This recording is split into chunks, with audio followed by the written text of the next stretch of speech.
Best Damn Sports Podcast, period. 806.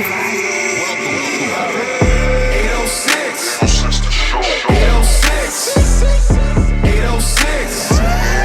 806. Catching the vibe. 806. I love a night. 806. 806. 806. 806. Shout out G.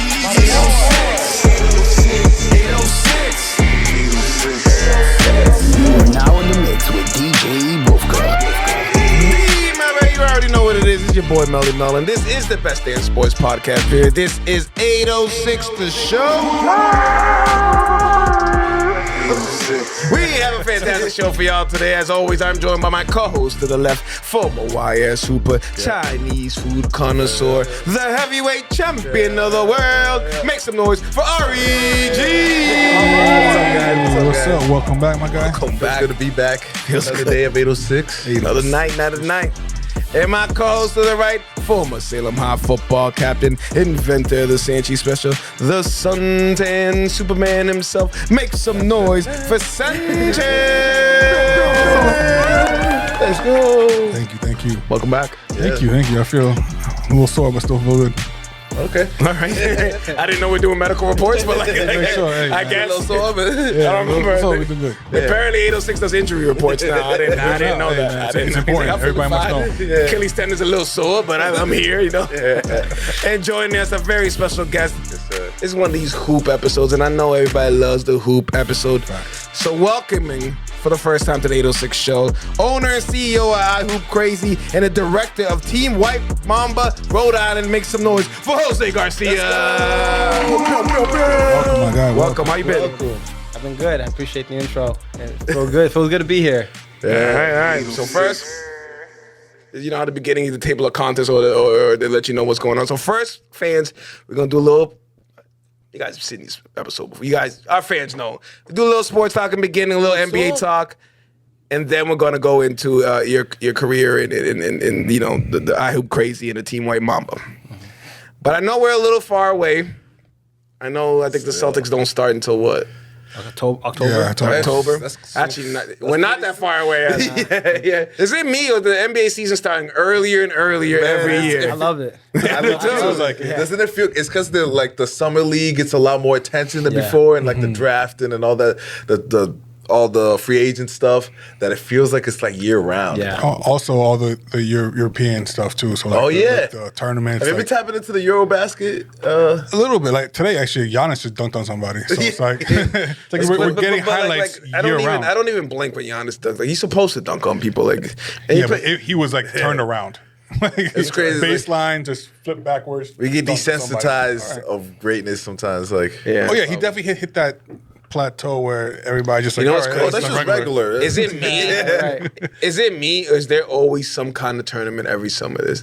Oh yeah. I don't remember so many basketball tournaments. Like, There's so much basketball there's now. Euro basketball, then like Africa has their South America, and then obviously Olympics is every 4 years. FIBA. You got the FIBA, FIBA. it's every 2 years. So like, some of these Europeans are playing every three. The big three. The big three. Starts Yeah. exactly when the NBA ends. So WNBA. it's like WNBA. WNBA. Clark. We'll talk And about even the that. rivals College, too. So yeah. it's like, yeah. What's rivals? Rivals is the other, it's like a big three, but for the WNBA. It's seen the that. women. Unrivaled. Unrivaled. Yeah. Yeah, they were doing the one-on-ones. They did that too, which hopefully they bring to NBA. Probably not. NBA players have egos, and no one. But I think it's the beginning of it. I agree. I think it's like you could promote it like boxing. You know, Exactly. boxing's cool because of that one. You know, Yeah. you could do that now with NBA players, especially because it's so much like it's like so much of a business. You know what I'm saying? Yeah. So a lot of players might not be in the league anymore because of the politics of the business. Yeah. Not so much because they can't hoop. Oh, I believe people out of the league will run the ones whenever. What I don't think, because obviously the All-Star game, maybe they're trying new things, get anything they're interested, which we already know what the problem is. The players don't want to play. Yeah. So whatever little game, little system you use is not going to really work. But they want to do the one-on-ones, and what I believe is like nobody wants to lose a one-on-one on national TV. True, but there's some. You know what I mean? Like that's true. that hurts the brand. T-Mac actually just let the what's it called? What's the term? Cat out the bag. Cat out the bag. So he was on the not Melo. It was No, he was with Gilbert Arenas. Yeah. And he ended up saying like because he's with ABC, right? NBC. Yeah. That like this, he's like, I don't think I'm supposed to be saying this, but I think Definitely weren't supposed to say I think that. they're doing 1v1. I love how people on TV say, I don't think I'm supposed to be saying this. And then they say it. Yeah, And then they say it like You you shouldn't say it. Yeah. Because you're you're not supposed to.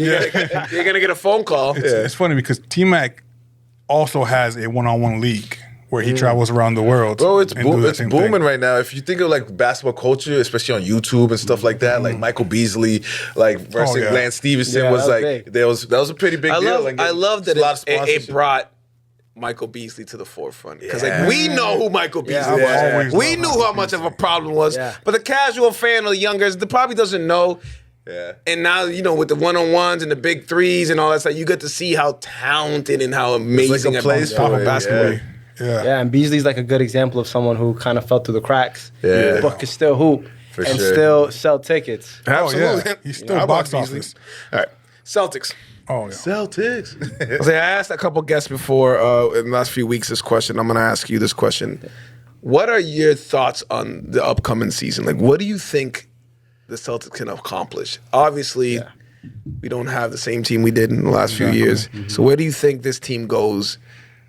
Man, I think they can still make it to the finals. In fact, I think they should. I think we should. Yeah. I think we should. I think we should have won last year. I mean, I know JT got hurt and all that, Yes. but I mean, I think this season at least Eastern Conference Finals at the very least. Yeah.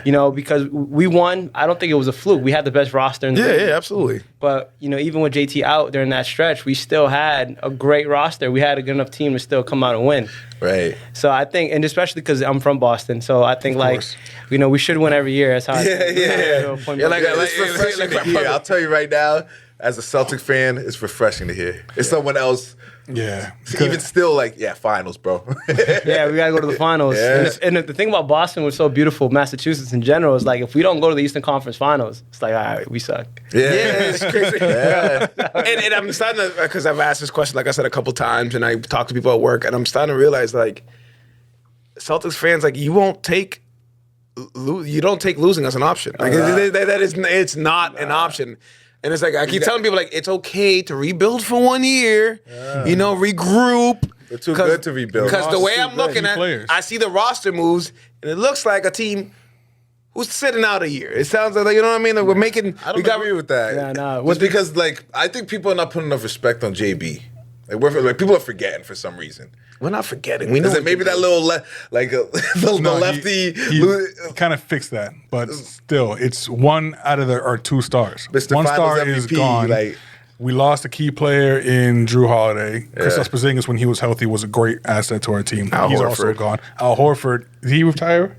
He's not signed yet, but he's pretty much on Golden State, is what I'm Yeah, hearing. that's what I'm hearing. I keep hearing that, but it hasn't happened. How yet. hasn't it happened? Because it's up to him. He wants to retire or he's signing. he's chilling. Go to Celtics, So bro. it's like the the Warriors. team is completely different, and I don't see them becoming as successful as they were the past couple of years, especially with this. At least yesterday or the day before, the Knicks are adding a bunch of key Yeah, but they're the pieces. Knicks.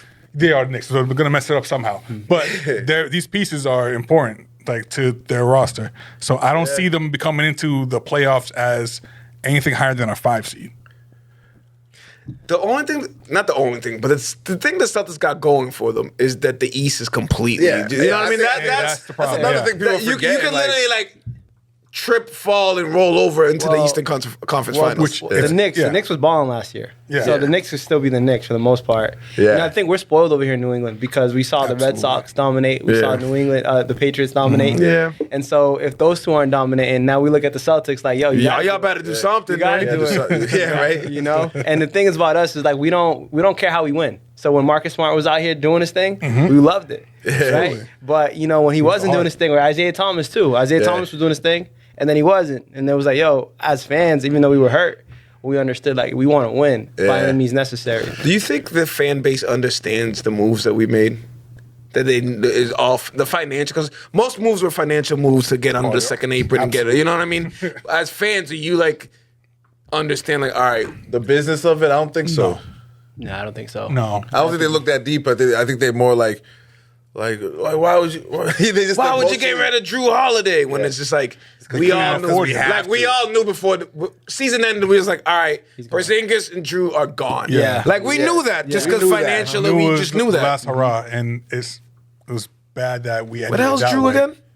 What was that? Portland. Portland. Yeah, he went back to Jesus. Portland. All right, good luck there. And we had Kemba, you know. Oh yeah, we can. And we wanted it to work with Kemba. Yeah, We needed it to work with him.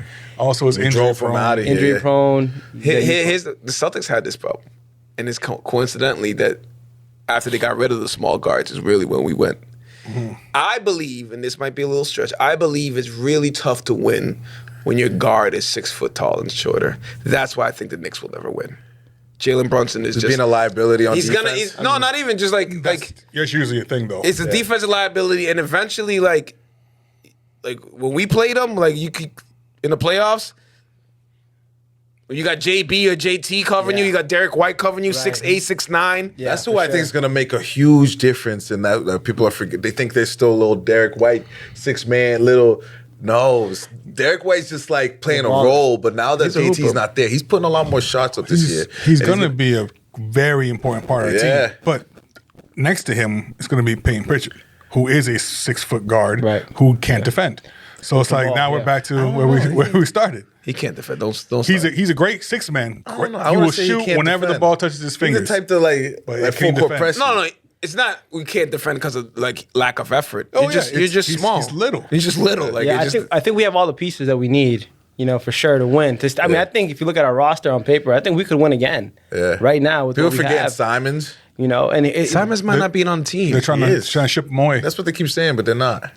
So They still like he's going to be there this season. I don't think he is because like I've never seen someone get signed and like usually when you get signed you have a press conference, you hold up the jersey, you smile. They didn't even bother doing that because they know they're gonna move him. They're trying to move him immediately. They might. So if they don't, they're like, all right, you're get stuck here. with them. You're here. I guess you're here on the opening roster. What does that do for your morale? Like, all right, I guess I'm playing for the Celtics, even though they try to trade me. And like, you know what I mean? Like, it might. You just went from Portland to a championship team. That's what happened to you. In your You're about to, opinion. and you're one of the top shooters in the league. I wouldn't say that. He's not He's talented, but I don't want to put him on. Top. No, I don't. shooters. He is a good good defender, not a great one. Oh, check his He's check his good 3-point size. shooting. I mean, Yeah, he's also on percentage Portland. wise. Who else shot in Portland? Chauncey? I don't know if they're good enough in Portland to do anything out there. It's like everybody can shoot in Portland. Not everybody. he's a very good 3-point shooter. He's like, I don't know. That's a good piece to have. We're a shooting team. I think it's Yeah. going to be great. We are a great shooting team. Yeah, I don't think our offense is going to change. Yeah, So, and if everybody saying like, I hope they don't shoot as many. Yes, we are. We are be going more to shoot the threes. same amount of threes. It's going to be interesting for Jaylen Brown, Yeah. Yeah. you know, because we kind of need him to do what he's telling us. Oh, he the can do. double teams are coming. Yeah, but Yes. but you know the thing about the Celtics, like the fans, is we're expecting him to just like there's no excuses. I don't care if they send 3 at you. Yeah. You know, we just wrote you a big check. Yeah. Right. So you go play ball. Yeah. We don't wanna That's hear the thing nothing about no more. Boston. Yeah. We don't want to hear no crying. We don't hear no excuses, no nothing. Look at the Red Sox. We just lost our top prospect, and everybody's just like, they better make it. Yeah.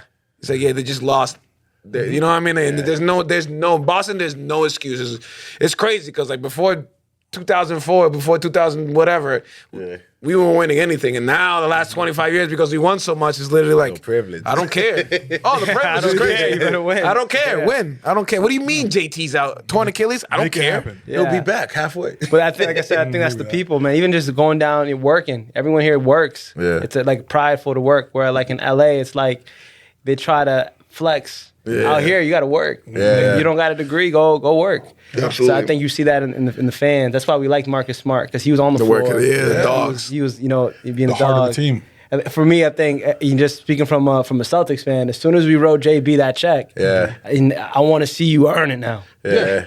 Go earn it. You I know? love what JB does for like the community and all his the extra. And that's fantastic, but we want you to win. Nah. Like, I mean, like, No, but it's He's the a, community service is amazing, but he's, I don't mean he's a- nothing if you he's don't a win. great star for our team. And man. he does the above and beyond when it comes to the community. great two-way and- player. And I love the fact that when we need somebody to pump fake and drive, to make open 3 points for everybody else, JB's the guy who does that. JB White. Here's what I'm worried about. Just don't chuck. That's it. Here's what I'm worried about. The Celtics start off slow. They have a bad season. JB is putting up his stats, but unfortunately he's double, triple teamed. Frustration starts. And JB is a different kind of superstar than the most NBA players. He goes against the grain. He's very outspoken, very political. Not really a player that Boston historically loves. So I wonder. Like if things start going bad, like will like they start turning on him? No, when things start going bad, they're like, there's a $300 million player that to us doesn't seem like he's worth it. Well, right. I think that's how we're looking at it, though. I think deep down inside, I think some of us are looking at it that way. Like, was he worth it? Or was this just because we're good at, on top of being good ball players, and the Celtics, we're good at the business side of it. Yeah. So did we write him a check so it cleared up some money later on, or do we want to go make a trade at some point? I think I wouldn't be shocked if a trade comes. I wouldn't be shocked. So people just like, is he worth $300 million? No, he's not worth $300 million. But the market said when he signed a contract, that's what his, Right. There's a lot of players who are not worth what their contract is. Once everybody gets their little contracts and people like They saved money. He was the one who got he's the just biggest happy one. to get And then- finals MVP. Well, in the next no, 3-4 before that, seasons, he got there's going to be contract. 3 or 4 other players getting paid $300 million, and He was like it's not going to look as. All NBA second team or something like that one year. Yeah, but you know what happens though, right? Like, so what, they wrote him that check 2 years ago. So JT gets hurt, right? So that's in that moment, the world is watching you. Yeah. Right there, you could have earned it right there. Yo, watch, I'm really like that. He has the history of stepping up. He in does. these situations. He When- does. The reason when he JT has those trophies. Yeah, man. There is a reason he has those trophies. So I don't. If he could have like a JT season, a Think 27, about it. 28 He's going points a from game, if you just 18 shots a game, he's going to go up to like at least 25 plus. yeah, and he's gonna He's going to have be shooting a lot more shots. His numbers are going to go up. his assists are gonna go up too. Yeah. Because again, the double teams will be coming, Finding Pritchard wide open.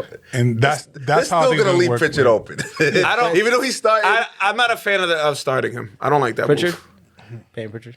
Hey, he's earned it. I He think. also has. He a has, check he too has, that he but has I'd to rather earn. him. Some people are just born 6 men. Yeah, but it's time to put Derek White like in the middle. You can start it off that way, but when Pritchard comes out, Derek White can handle the ball, and then you move. No, I don't mind. I don't mind if Peyton Pritchard's end the game fourth Simon's quarter if number he's in the game. 2. I don't mind that. But starting again, like look at the guards you have to cover as a starting point guard. You know what I mean? Like it's just kind of like You got to put Derek White on him. That's what you got to do. Derek White can't cover everybody. And this is why Pritchard's we're gonna not miss that Drew.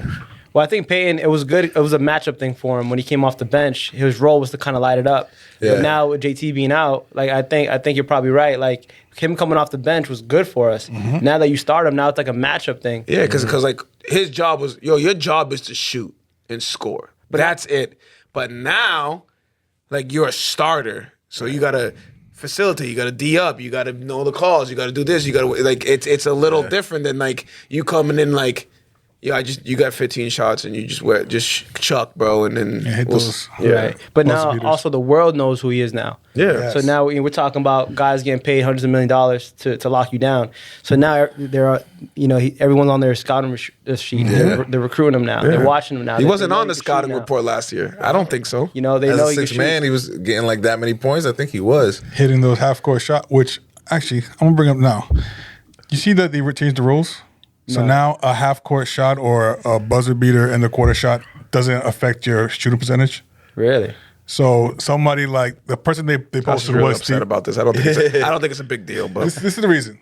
Someone like Steven Adams, right? Who always throws it at half, to buzzer beater. It went from shooting 5.8% from 3 to shooting 50% Like taking that for away. a career. Yeah. yeah, but like So now you're gonna bump. he's not all gonna these win. other- He's not gonna win the 3-point. Oh, he's percentage. not. But now He you're don't looking take at as somebody many. like, oh, Steven Adams shoots 50% from 3. Like, no, he doesn't. He shoots 5%. A lot of percentage But you're will taking go away all up that for sure. Exactly.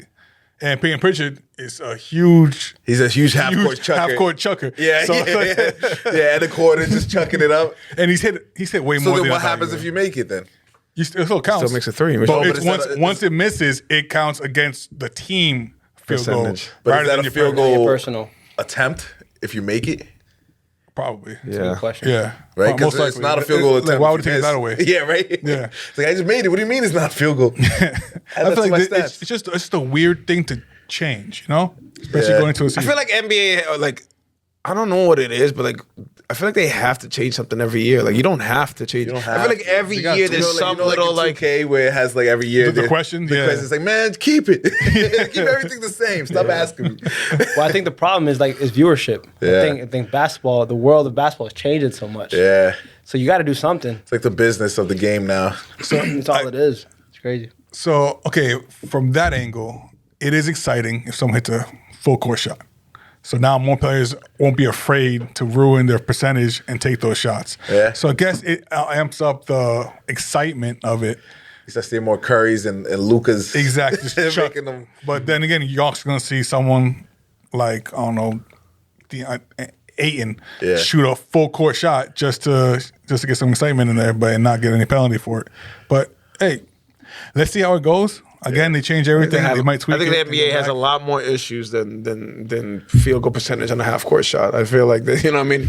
We have a whole All-Star game we need to figure out. Which Yeah. They're not hooping. They're They're not balling. They're not. They don't care. That is like. It's the coach. It's the entire culture. Needs to be Did you like see that. the interview? Who was it? Jabari Smith Jr. When he was just talking about like he was talking to the interview. He's like, it sounded just ignorant and young. He just sounded like he's like, did people actually used to try in the All-Star games? Like, when do people try? And then the reporter's like, yes. Yeah, they- every yeah, year they used to try hard. Yeah. Always. And they're like, and he was just like confused, like why? And I was like, that's aren't- the problem. Aren't you a hooper? Right. Like you don't. You're playing against. This is the All-Star games. You're literally playing against the best of the world, Right. and you get to test to see The where problem is where your skills lie. In what- that the NBA now sees It's crazy those to me. 4 or 5 days as a break. They don't see it as in like I'm going to compete somewhere. Right. Like, I'm doing stuff for the fans. They see like, all right, it's tough. It's a tough season. We get 4 or 5 days in whatever city there is in Yeah, I get Vegas, that. I get whatever. that side where You they're can trying to chill, see their party, family and you get and- relaxed and like, all right, let's go back in the grind. But it's like that competitiveness that like.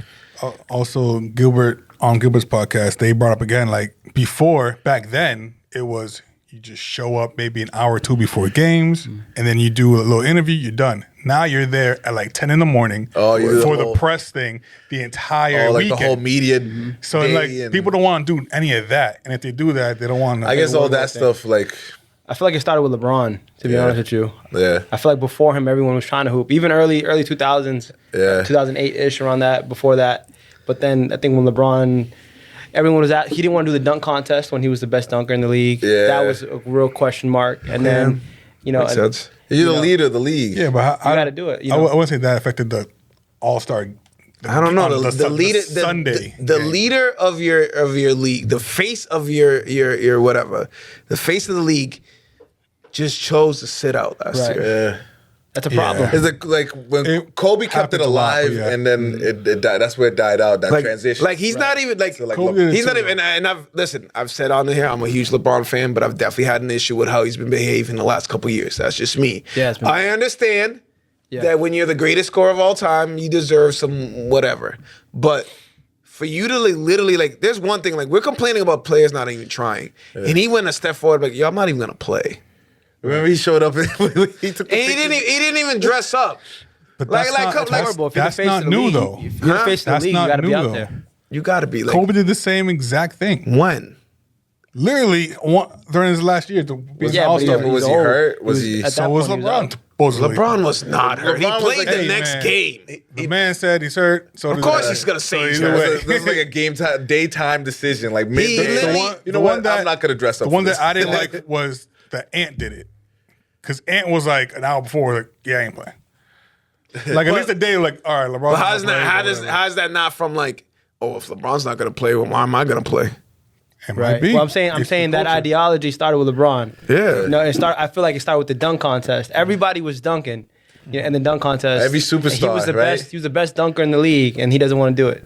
And now, then he starts this, this kind of way of Used to be thinking. all the superstars in the. But that comes back to, I don't know if we spoke this before the podcast started or during, but like that's why I don't believe the one-on-one will ever happen in an All-Star game, because LeBron didn't want to do a dunk contest. Why? Because he didn't want to lose. Right. I think it will. And then I think that's what the problem was, the one-on-one. Like no one's gonna want to lose in front of like.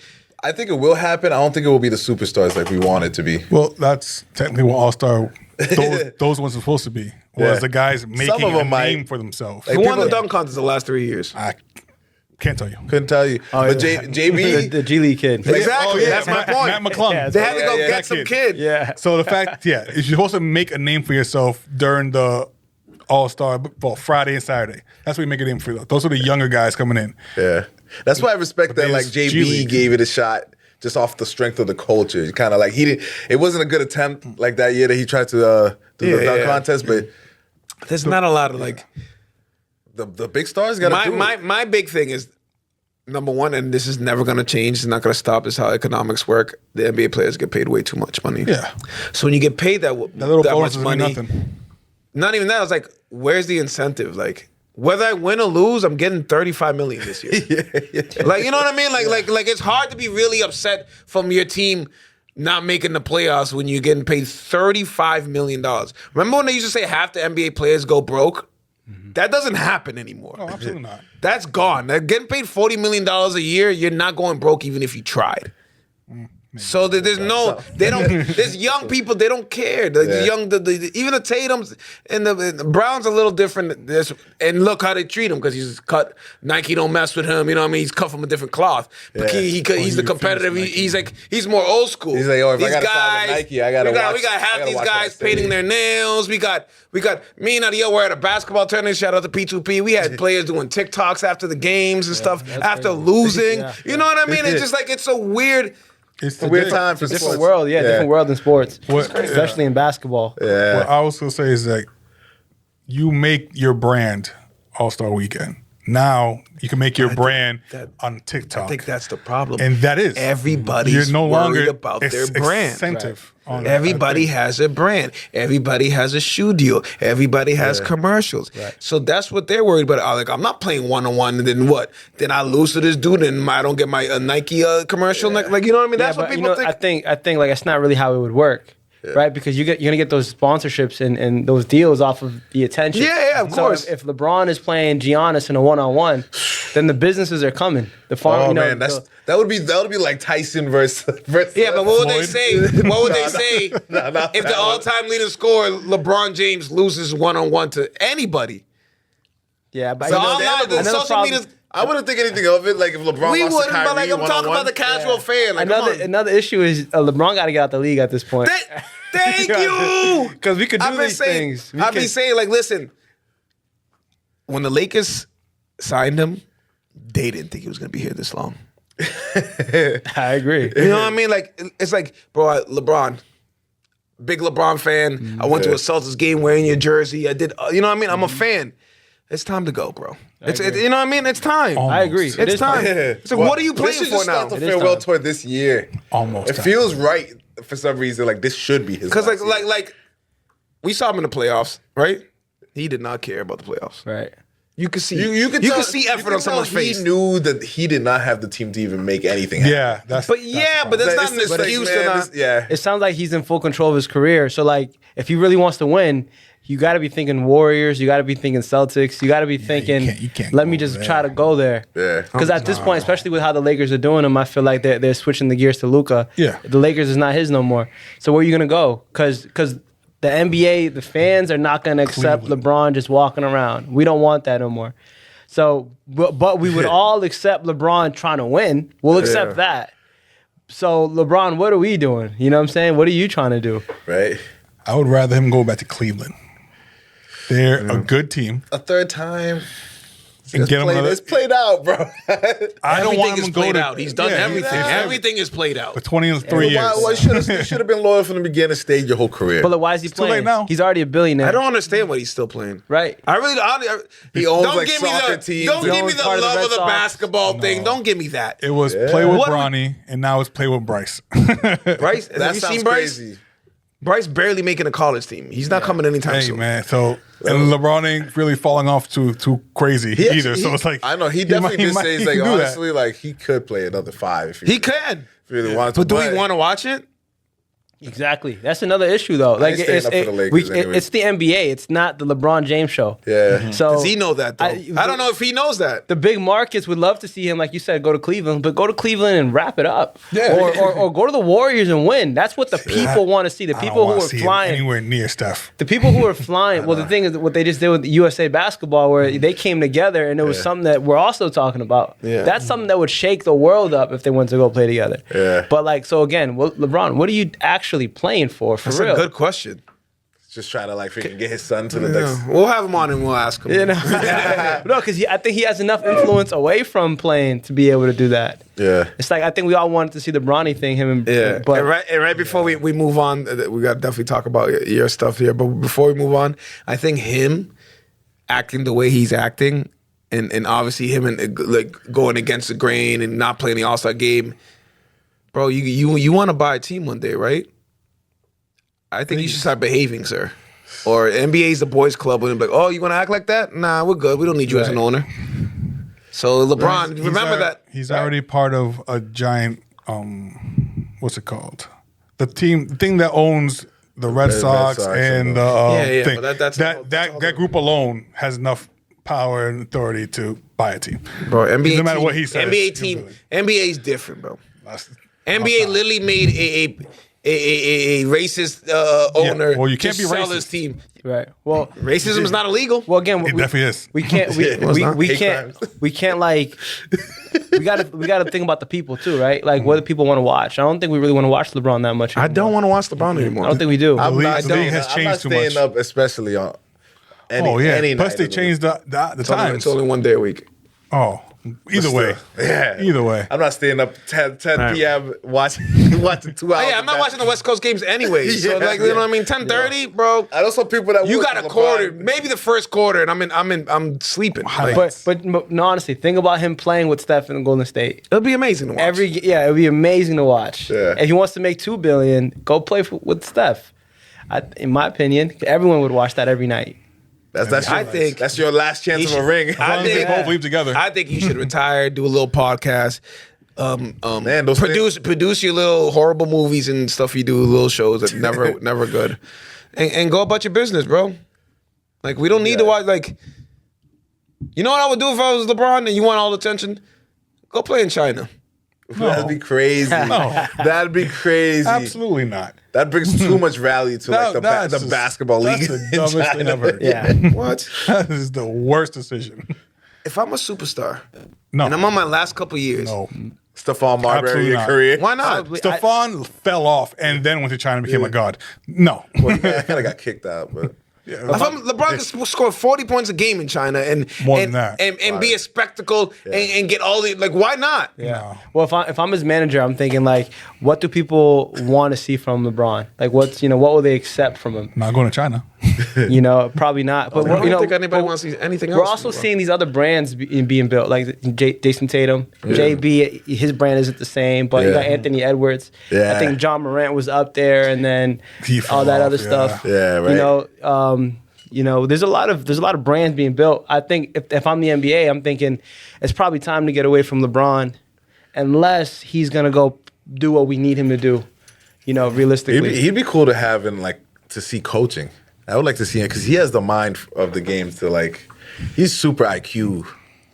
I don't know. I think I'm done with LeBron. If Yeah, he- if he's not gonna win. Maybe at like a different level. Maybe you can start a different level first. But like it'd be interesting to see him like transition to coaching. I think. Yeah.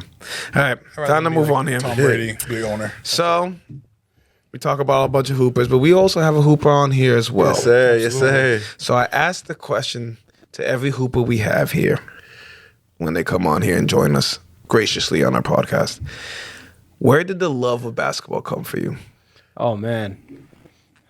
I mean, I got a story, man. I mean, Go ahead. That's what we're here for. I was in fourth grade, I think fourth grade, and there was some fifth graders who in middle school they were like the coolest kids around. But they would work out in the morning after school. They didn't take it as serious as the balls we were just talking about, like at that age. But they were just cool kids.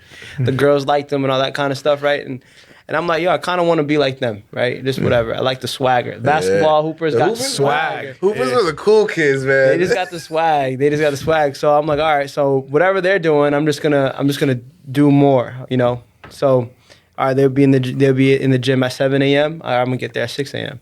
In my mind, I wasn't thinking I want to be a hooper. Yeah. I'm thinking I want to be like them. I'm not thinking basketball. I'm thinking they sit at that, at that table during lunch. I want to sit at that table during lunch. You know, I want to talk to those girls. You know, but they all happen to be hoopers. So I'm gonna go and just do that. So I was horrible in the beginning, of course. I was just trash. But I'm still waking up at 6. I'm still, hooping at 6, going to school, staying at the gym. Up until 9 p.m. going to the park. And then it was kind of like I got into the friend group, but then this was just them. They weren't like, we want to make it to the league. Yeah. They were just trying to be nice at ball. There's a little bit of irony there. Yeah. They were just trying to be nice at ball. I'm like, yo, I'm just trying to be like y'all. So they ended up, going with the girls and all that kind of stuff. And I just like, yo, no, I'm actually good at basketball, actually. I think I'm gonna stick this out. It's through all the way. I'm like, yo, I'm actually good. I actually like this game, And I could tell because they were kind of just like not really doing the extra, And so I ended up playing my friend one-on-one. Just like, I never used to be able to beat him. He was like the cool kid. He was a white kid. And we were in the 6th grade. It was so random. Like where I grew up in Everett. So so the towns are like, we just did things differently as a football town, but the basketball people kind of stick together. So we're like randomly playing one-on-one at 7:15 in the morning, or like before school. Yeah. Wearing jeans and collar shirts. Oh, That's how we were. Yeah, I remember the good old days. Yo, right? So I dressed up to go to school looking fresh, and then he ends up saying, "You want to play one-on-one?" Cool. And the next thing you know, like, because school starts at 8. Yeah. So we're like playing one-on-one. I'm drenched in all my fresh clothes. Yeah. And I finally beat him. Actually, no, I lost to him. At that time, I lost to him the first time ever. And I'm like, yo, you know what? I'm never going to lose again. Like, at that age for the kids of my age. And then I ended up working harder. And that's when I said, you know what? I'm just going to go. Yeah. And, but yeah, I wasn't even really trying to be a hooper. To me at that time, being a hooper wasn't a thing. It was just like, yo, we like to play basketball. Yeah. And this is what you get if you're good at ball. And then I kind of just kept with it, There you go. Right.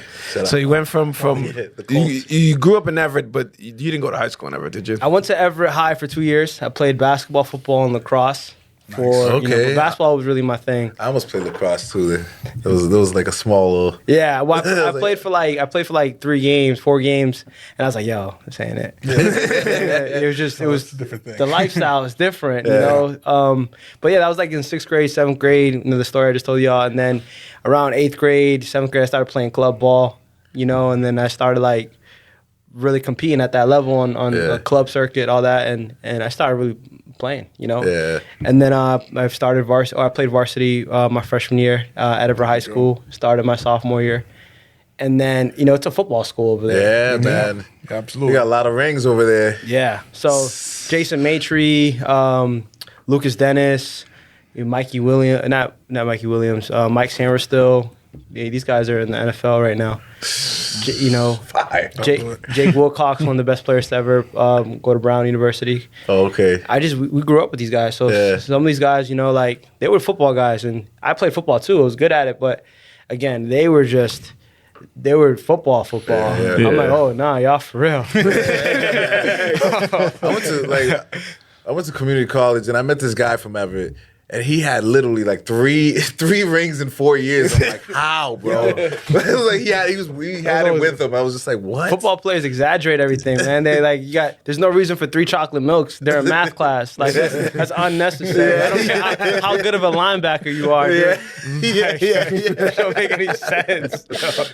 Crazy. It didn't make any sense. But it's a football school, so out there, it didn't matter that you was good at basketball. It just didn't matter. So Coach Dibb would put the football players on the basketball team. And that'd be annoying because I'm like, all he could do is run up and down. He can't play He athletic, basketball. bro. Yeah, bro. yeah. They're great athletes.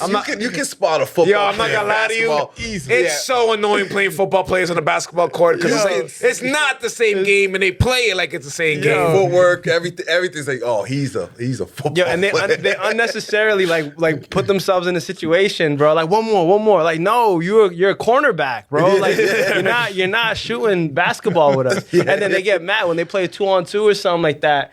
You know, they're the maddest people on the court. Like, yo, you're not even a hooper. Relax. You know, like, Hacking. you don't see. A pick is a hit stick. Like, come Come on, on, bro. You weren't even Relax. set on that pick. Come on. Yeah, when do hoopers go to the field and be like, yo, 7v7? Never. We do not care about y'all. Never. That's so funny. The football players trying to take the ballless girls and everything. It's like, yo, leave us alone, bro. It's bad enough when you got a game, the whole world got to shut down. Like, you already get all the attention. You know what I'm saying? Y'all want to come onto the court too. Like, relax. It's because they wear helmets and you guys don't. That's the thing. That's how they look at it. Yeah, at football, you're a team. Where basketball is like these are 5 players. You can see and know who they are. So yeah, I was on both teams, so I know exactly what. And high school is the same thing. Like in our high school is the same thing. Like the football players were cool, but the hoopers are that's the ones the girls are following. You know what I mean? That's the That's the culture. That's the culture. So you went Everett football school, and then 2 years. Yeah, then after my sophomore year, I went to Charlestown High School. There And you go. That's a hooper school. Yeah, that's a hooper school. And then that's when it started. That's when it really started for me because out of Everett High School, I was either going to go to Lynn Classical because my mom lived in Lynn at the time, or I was going to go to Charlestown High School. And so Lynn was like, hey, listen. As a Salem player, I appreciate you not going to Lynn Classical. Yeah. Shout out my boys at Lynn, but let's be real. Yeah, those guys were good. The year I went would have been the year that they went to the semifinals. Oh, okay. So I think we probably would have won if What I year went. is that? That was had to been 2017. Which one? Okay. Yeah, or 27. Yeah, probably no. Yeah, probably 2017. I think I would have been on that team. But I went to Charlestown High School. You know, just talked to the coach, and the coach was like, the year before that, Everett, we had beat them. I was on the team that beat them, I think, in the Eastern Conference or in the semifinals. Yeah. Or something like that, the conference finals. Yeah. And I saw them, and the way Charlestown was playing, man, they were just ISO. It was just like, yo, it was a pass school. Your turn. Yo, it was just ISO. It was just 5 dudes ISOing, and we're in the mid playoffs, right? And state, and us, we're, Coach Dibb is running offenses, pick and roll, this, that, and third. You can't really breathe. Yeah. So I just watched that. I'm like, damn, they're just hooping. Yeah, you know what you I'm get the saying? freedom to just. Yo, it was ISOs, like it was beautiful, right? So I went to go talk to Coach Pete Washington. I'm like, hey, I want to come over here, and he goes, yo, we don't have a spot for you. We just don't. We're good. We're all young. Yeah. I don't know if you play. I'm like, all right, I'm coming here. I'm like, who you talking to? I'm gonna play. I Pulls up to tryouts regardless. was already. He was like, I don't know, you're gonna have to impress us, right? So whatever. I ended up telling my mom, like, listen, I'm gonna go to Charlestown High School. That's cool that you decided that before even getting the spot yet. Yeah, It's just like I'm gonna make it. it's like because I played ball, Yeah. like at a high level. So to me, I'm like, come on, dude, So it's either. Listen, if this team is that good, where I'm gonna give you my best game and I'm still not gonna make the team, cool. Yeah. Then that means we're that good. That means whatever. I'll take that to the chin. Or someone's gonna have to take my spot, or I'm gonna take someone's spot. Yeah. I was 16 thinking like that. Yeah. So waking up 4 o'clock in the morning, same thing. What I was doing that young, but now I'm like, I'm gonna turn it up, and I want to be one of the best players in the city. Of Boston. Yeah. At that time, Tony Gallo was my club coach and my trainer. Shout out Tony. Shout out Tony. Shout out Tony. Yeah. That boy good. That boy, game changer right there. Yeah, he was. He was great. So he's kind of telling me what I should do. I'm like, what do you think? He goes, honestly, you could probably go to Lynn. Do you think? Jasper is his guy. Jasper was also, Shout out Jasper. Shout out to my him. assistant coach. So Should get him on, Jasper. Yeah. and Jasper, he was like, yo, we'll take you. He was the one that was like, yo, I'll give you what you want. And I was like, yeah, I'm probably not gonna go there. Yeah, and he was my club coach too, so it wasn't anything personal. It was just like that vibe going into Charlestown, seeing those banners, being part of history. Shabazz Napier being there at one point. Shout out Shabazz. Michael Carter Williams and all that, and just Jack O'Brien and all that kind of stuff. So I'm like, that's part of history. Yeah. And then I'm also thinking being the best player in Lynn versus being the best player in the city of Boston. That's a difference. Yeah, It's just definitely a too big difference, you know. And I also, you know, when I hooped, I would train in Everett, I would train in Boston, but I would train in Lynn. Those are my 3 stops. Yeah. And Lynn was always like a vibe. It was always like, yeah, we're gonna hoop, but then after we hoop, we're gonna do something else. I'm like, yo, I got to a point where I'm like, I'm not doing any of that no more. You know, in Boston is we're going to hoop and then we're going home. You know what I'm saying? So I learned a little early on that I'm probably don't want to be in Lynn, you know, like that. Like Right. You know, it's probably the better choice. But yeah, Tony was like, listen, if you're gonna do it, understand that like it's a real chance that you might not play because Charlestown's for real. And I told Tony, he was my trainer, I'm like, nah, I'm gonna go there and I'm gonna be one of the best players to ever come out of Charlestown. And he's like, all right, you know, and then that's what happened. Yeah. There you go. That's what happened. You know, I woke up at 4, like I said, and I just said, yo, no friends, no girls, no nothing. I'm going. Yeah. You know, and I'm going to prove to the coaching staff that, like, listen, at the very least, I'm trying to prove you guys wrong. And the first year was ups and downs and all that, but, you know, thankfully, like, it made it happen. You know, it was hell, but I made it happen, thankfully. How'd you guys do the 2 years you were there? First year, I think we lost first round. Okay. You know, with a bunch of like knuckleheads. Yeah. In the second year, I think we lost second round or first round. You know, but it was different throughout the season, like regular season, because senior year, like we were all seniors at that point. And we were like, listen, we actually could be good, but we started figuring out later on. I think the first year was everybody was so kind of hurt or mad that I was an outsider.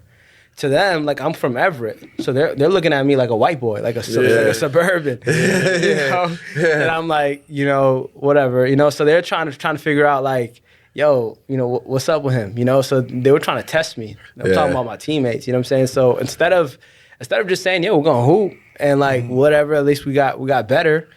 We were just trying to figure it out. So the first year, I mean, we did pretty well. We played like New Mission and all them, and that was a rivalry. Oh, fire.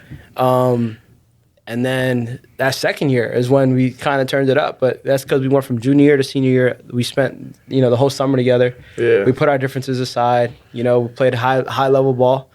We played a club together. You know, AAU and all that, and it was good.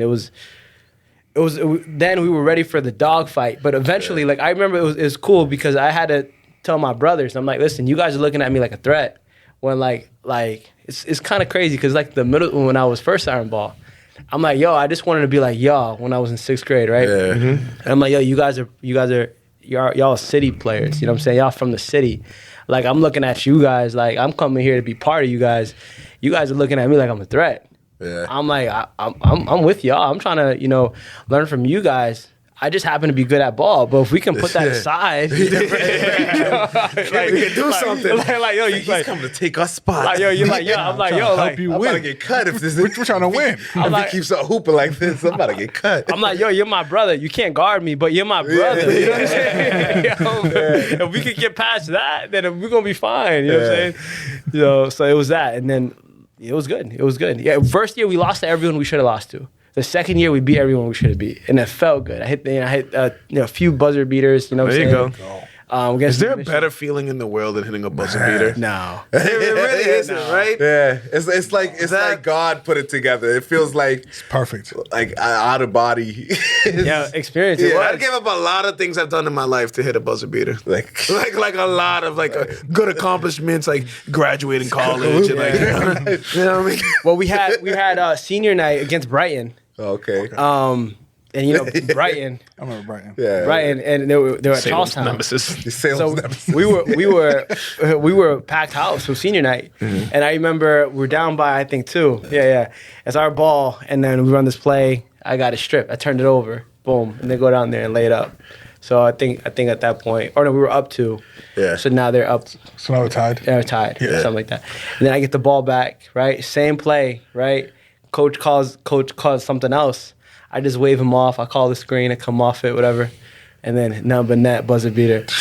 Game in front of everybody, you know. And To wave off the coach. That next day in school, you walking in like on a cloud. You walking Yeah. in, To get your everybody getting your daps up, girls Storm the court. screaming. everybody was looking at me mad different the next day at school. I bet. I was like, yo, because I was just humble. I'm like, oh, I forgot my homework. Yeah. It's like homework. Like, that was just regular. Buzz would be That was just regular. Oh, that whole thing. Like that's just regular. I do that in my sleep. That's crazy. Yeah, but ball was my life, man. It was Yeah. all I had. It was how I lived after Yeah. a while. It became so like I got into flow state where it's like it's just what I do. Yeah. You know, 6 hours a day, 7 hours a day. And then when I got with Tony kind of like every day he's the kind of guy that's like, yo, that's not good enough. Yo, you suck. Yeah. Yo, I'm like, Tony, I just had 30. Yo, you suck.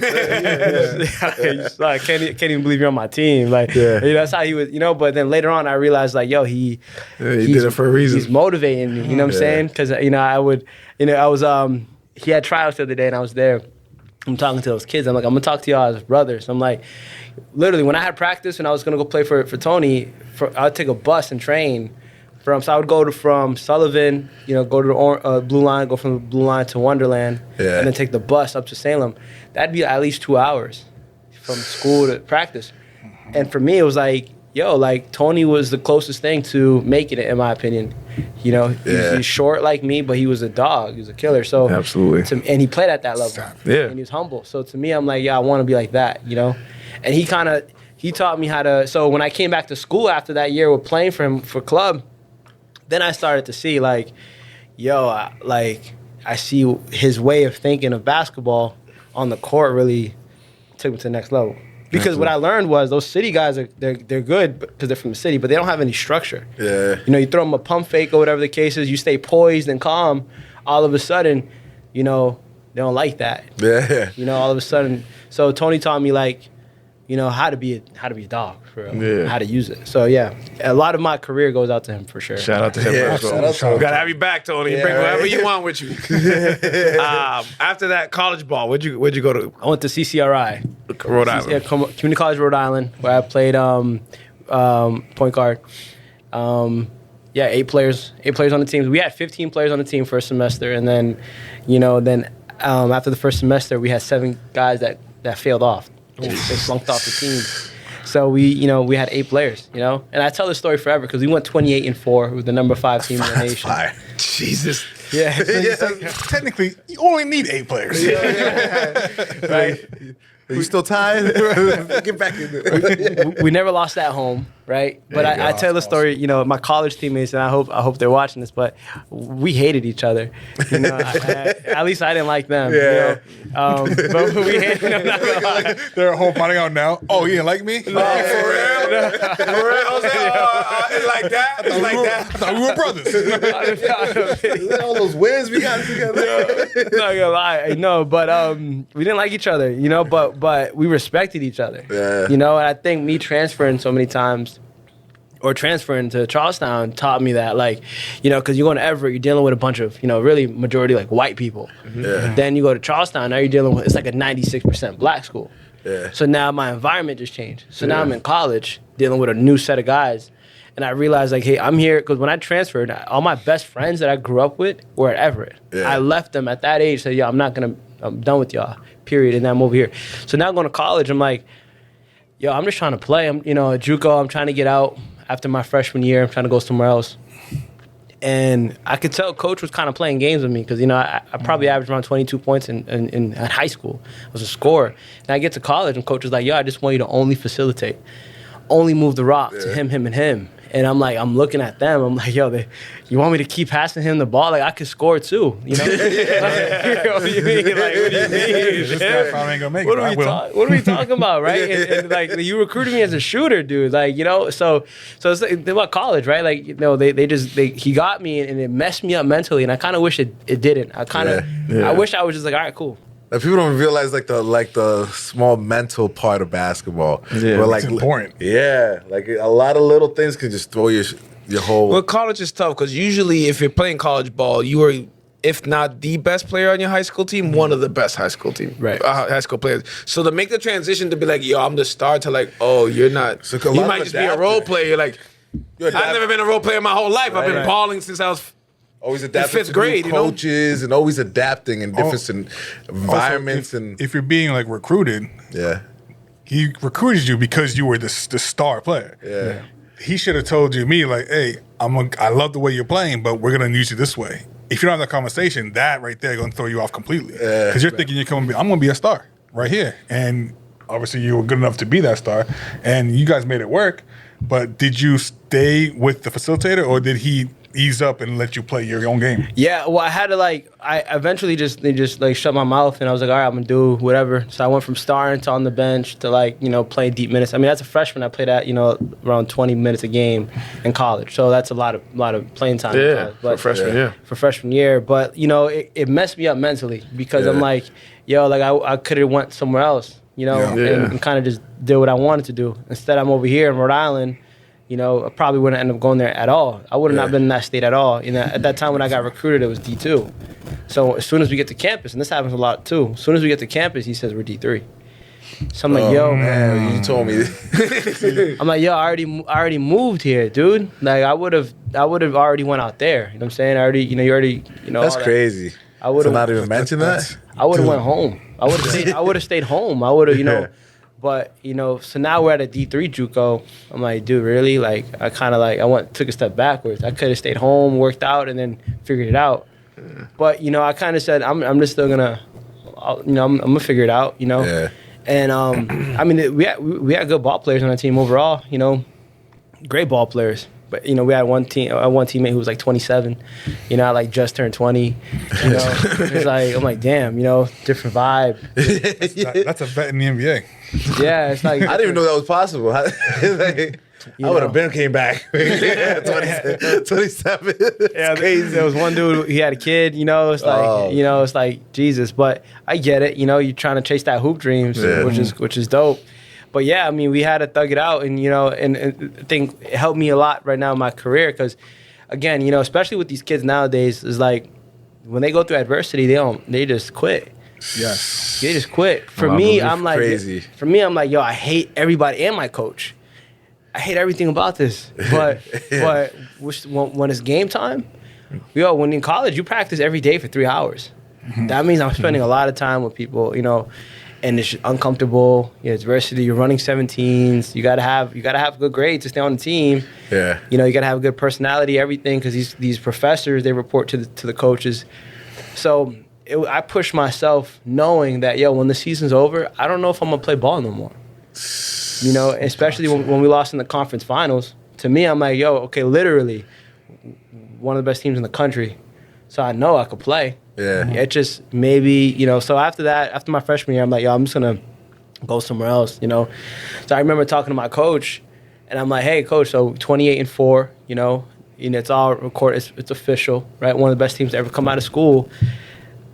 Only 8 players. How come we all don't have offers by now? Like, we all should have somewhere to go. Yeah. Some of my teammates, like, some of my guys, put up big numbers.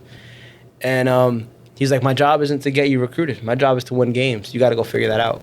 That's crazy. I don't like coaches like that. At a JUCO too. I don't like coaches like that. Especially if you're a JUCO coach, what the. I understand if you're the coach of Kentucky, like you know what I mean. Yeah, like, you know what I mean. Like, but come on, bro. Like that's what you're here for, man. Right. We're JUCO. Yeah. Because after 2 years, I got to leave anyways. You telling me you're not helping nobody leave? Trying to get a better situation for every player you recruited. So the fact that he wasn't going to do that, that's definitely, it ties up what you were saying, how you felt like it was adversity the whole time there.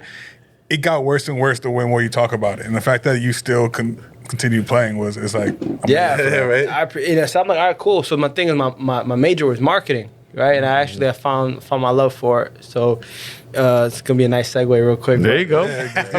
I love marketing. So I'm like, all right, well, I'm gonna go figure this out on my own. I got my film. I already got the records.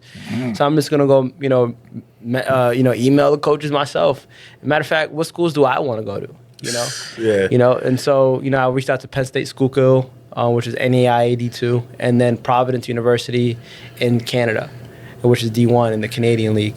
Oh, there we go. And so, I reached out to like probably 200 schools. I got 3 got back to me. Penn State Schuylkill was like, hey, we'll give you 3/4 of a scholarship. So which means it's like it was a $34,000 school, and it cut down to $8,000. which was cool. It was all right. It was manageable. And then the full offer was to Providence University in D1 in college. I mean, in Canada, but my girl was like, "Don't go to Canada." I probably should have still went. I mean, probably, but But it is what it is. So, and then I just learned, like, wait, this works. This actually works. And then that's kind of when, I came back, and then I told coach, "Yo, listen, I got a look. I got some looks. So can I have to take some courses before I could transfer over to Penn State? Can I work out and be a practice player, and then go?" He goes, "Well, I don't want to see you in the gym if that's the case." So I'm all right, cool. So I put that time into the library, and then that's when I started thinking about iHoop Crazy, and then it just kind of came up, Perfect transition. So let's go right into iHoop Crazy. Because first of all, one of the coldest names I've ever heard for an organization right there. I appreciate I was like, iHoop Crazy? I'm like, that belongs on a T-shirt. I want that T-shirt. Yeah. So let's start with that. How did you come up with the name? So I came up with the name because, like I said, I put that time in the gym, right, 8 hours a day. Mm-hmm. Then I started putting that in the library, right? And so I came up with the name was like, one of my courses that I was, my major was marketing. So I took all my major courses my first 2 years, right? So that means my final 2 years would just be like extra, curricular classes. And I'm happy I did that because I don't really have to go back. But, it was just like, hey, listen, I want to create something that like there's no ceiling. I want to create something that's like, I could keep growing it. I could pivot realistically, and I can devote, the rest of my life to it if I need to. Yeah. And this game, I love it too much, right? Yeah. So iHoop Crazy was just like, hey, it's something that's like to the point. It's quick. We're talking about basketball. Yeah. And it's kind of something that everyone can make it their own. You could use iHoop Crazy and say it how you want to say it. You could say it, yo, listen, I hoop crazy on the court. You know what I'm saying? You could say I hoop crazy, just in general. Or it's also something that looks good, something that you could design and look good. Yeah. So it was kind of like, listen. Crazy. I love it already. Yeah, it's a dope I name. hoop crazy. I appreciate it. I appreciate you didn't catch me saying that. They got it. We got multiple cameras. Don't worry, we caught you saying it. There's multiple cameras here. We got you. But, it was kind of like, listen, so as soon as I got myself my own offer, I knew that I already knew the tools to get anyone kind of an offer. It started with the product. It started with my season. It's great season, great ball player. The product's good. Now you can put it out there. Then I was in the club world. Actually, again, Tony's been so part of everything because, I come back from college, I'm in his gym, working with him. I'm telling him, like, listen, I just want to start, this thing.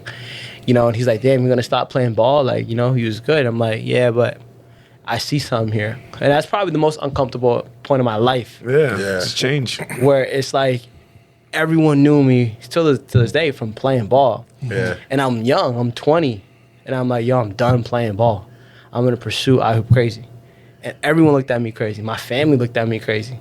And like, what are you talking about? And Tony was like, what are you talking about? So I'm like, listen, I started filming, kids working out, and the goal was just to get a following at that point, get some momentum. Yeah. And then, kind of get going from there. But, start off in the training world with Tony. Tony was literally like the first stop, first stop. And then from there, I got into the club world.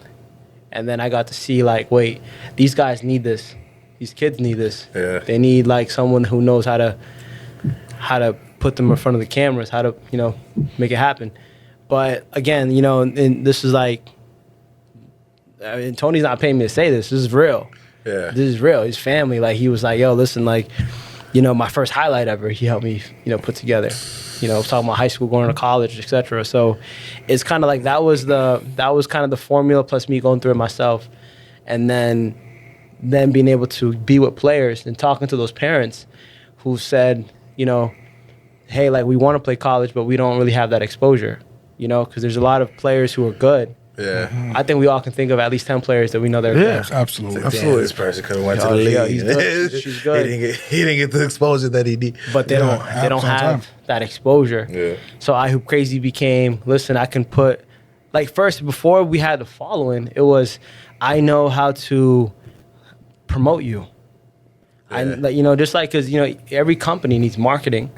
So, like, I'm coming out of college with that knowledge. I think, like, my GPA was 3.7 in college going into Penn Right. State. So Yeah. I devoted myself to my books, and realistically, I knew at that time, I'm talking about less than 100 followers, that I knew how to promote a company, like any company. Yeah. Like it could be a flower company, it could be a furniture company, but it was like, hey, you know what? I want to go into basketball. So I looked at a player and said, well, listen, if you want looks, right, you need to get eyes on you. You need exposure, and I can help you get that. Right. And I think in the beginning, a lot of people are like, yeah, whatever. Yeah. Yeah, whatever, young kid, Yeah, whatever. get it. Yeah, sure. Young kid, he's, passionate about it, whatever. I Hoop Crazy. He calls it I Hoop Crazy. Cool name, but, Yeah. but people weren't taking me serious, And then fast forward a few years later, and I'm like, I finally get kids offers, like hey, like right now it's a beautiful thing what's going on in the grassroots world right now. I know we spoke about NBA, but in the grassroots world, it's changing so much. And these kids, like when I first started 5 years ago, some of the kids I started with, they're probably sophomores in college now. And I realized that I was indirectly helping them get into college because of the word, because of the videos, the film that they would then take and then email to those coaches. Yeah. So, indirectly helping kids. How many kids have I helped indirectly? Had to have been over 500 kids indirectly, which means That's amazing. Yeah, right. I absolutely love hearing that. Yeah, man. That's so awesome for you to do that. I appreciate it, and it's like it's surreal for me to say, and then there's the ups and downs and the mountains of being in the grassroots world where the world is changing right now. I think we all know the world's changing. Yeah. Now, when some of these guys who are the big fishes now in club, when they first started, they were my age. But the problem is when you're 25, 30 years ago, the world is very different. You're talking about the late 90s, early 2000s. So these big fish that started their club teams then, who are big now because of that, they got big in a different formula where I Hoop Crazy got big in this formula Yeah. of, you guys don't understand social media, but I do. Right. And these kids, here's the thing. This is a controversial take. In the recruitment world, most coaches, most of them wanted to see a real film, raw film. Mm-hmm. I'm probably going to be the first person to ever tell you that, that's changing now. Yeah. These coaches, you think they want to sit and watch, a 2-minute video? Granted, it's just 2 minutes. But that nowadays, that 2 minutes is long. Yeah. Jesus, right? So they want to watch the Instagram reels, the TikTok reels, Yeah. and so indirectly, at least 500. Now, directly, talking about a kid, and not even just college though, right? Like things changed for me when it was no longer just a catchy name, because that used to piss me off. Yeah. It was like, it's a catchy name, and I wanted to show people I knew what I was doing. So for a while, these big fish, these dinosaurs, the big club directors, Right. Without naming any names, they were the ones who controlled recruitment. Yeah. So if that big director didn't okay you to these local colleges, you weren't going nowhere. Yeah. Things change when those dinosaurs couldn't get kids anymore, and these new generation kids were in love with I Hoop Crazy. Yeah. These new big stars want to be on I Hoop Crazy more than they want to be on their club team. So then these club directors are calling me, hey, can you help me get some kids? Can you come do an event over here? And then that's when, to me, I'm like, okay, checkmate. Yeah. Got you. Yeah. It was a checkmate. You got the leverage now. And and that was fun to see. That was fun.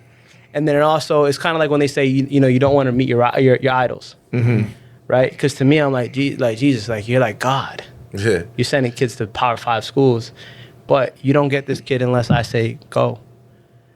But, Yeah, that's wild. it's heavy stuff, but that's what's going on right now in the grassroots world, and it's fun. It's amazing. And it's a new language that, you just couldn't, you guys can't really, they can't really understand it because they didn't grow up in that world. Yeah. That's facts. And then now we got with AI, It probably that's a whole curveball for the last generation. Now it's like, wait, so we had to catch on to Instagram Reels because everything's going from, IG or YouTube highlights and Twitter highlights to people want to see the Reels and TikTok. Yeah. But now we're getting this AI stuff and this new technology. So realistically, if you're at the top of the totem pole, you're really at the bottom of the totem pole unless you get somebody who knows this new game to get on board. You can constantly adapt to the new.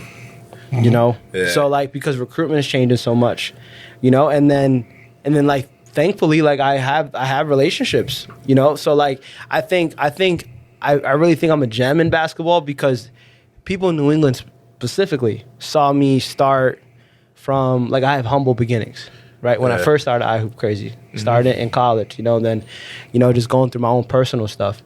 So I think locally they all saw me go through that, but I'm at a point now where we did an event in Ohio, we did 2 in Jersey, all over New England. We're doing stuff in Florida, and the problem is, they say like it's your hometown, right? Your hometown is the one that hates on you. Yeah. So Trust me, we know. We know. it's your hometown. So when I go to Jersey, they love me in Jersey, and I'm helping kids get real looks out there in Jersey. Same thing in Ohio. But when I come back home to Massachusetts, everyone knows who I am. But it's like, Jose. Yeah, we all know Jose, but Jose's a promoter. Jose's this. So yeah, but it kind of sucks sometimes. They can't see It's funny past, because like, we get that.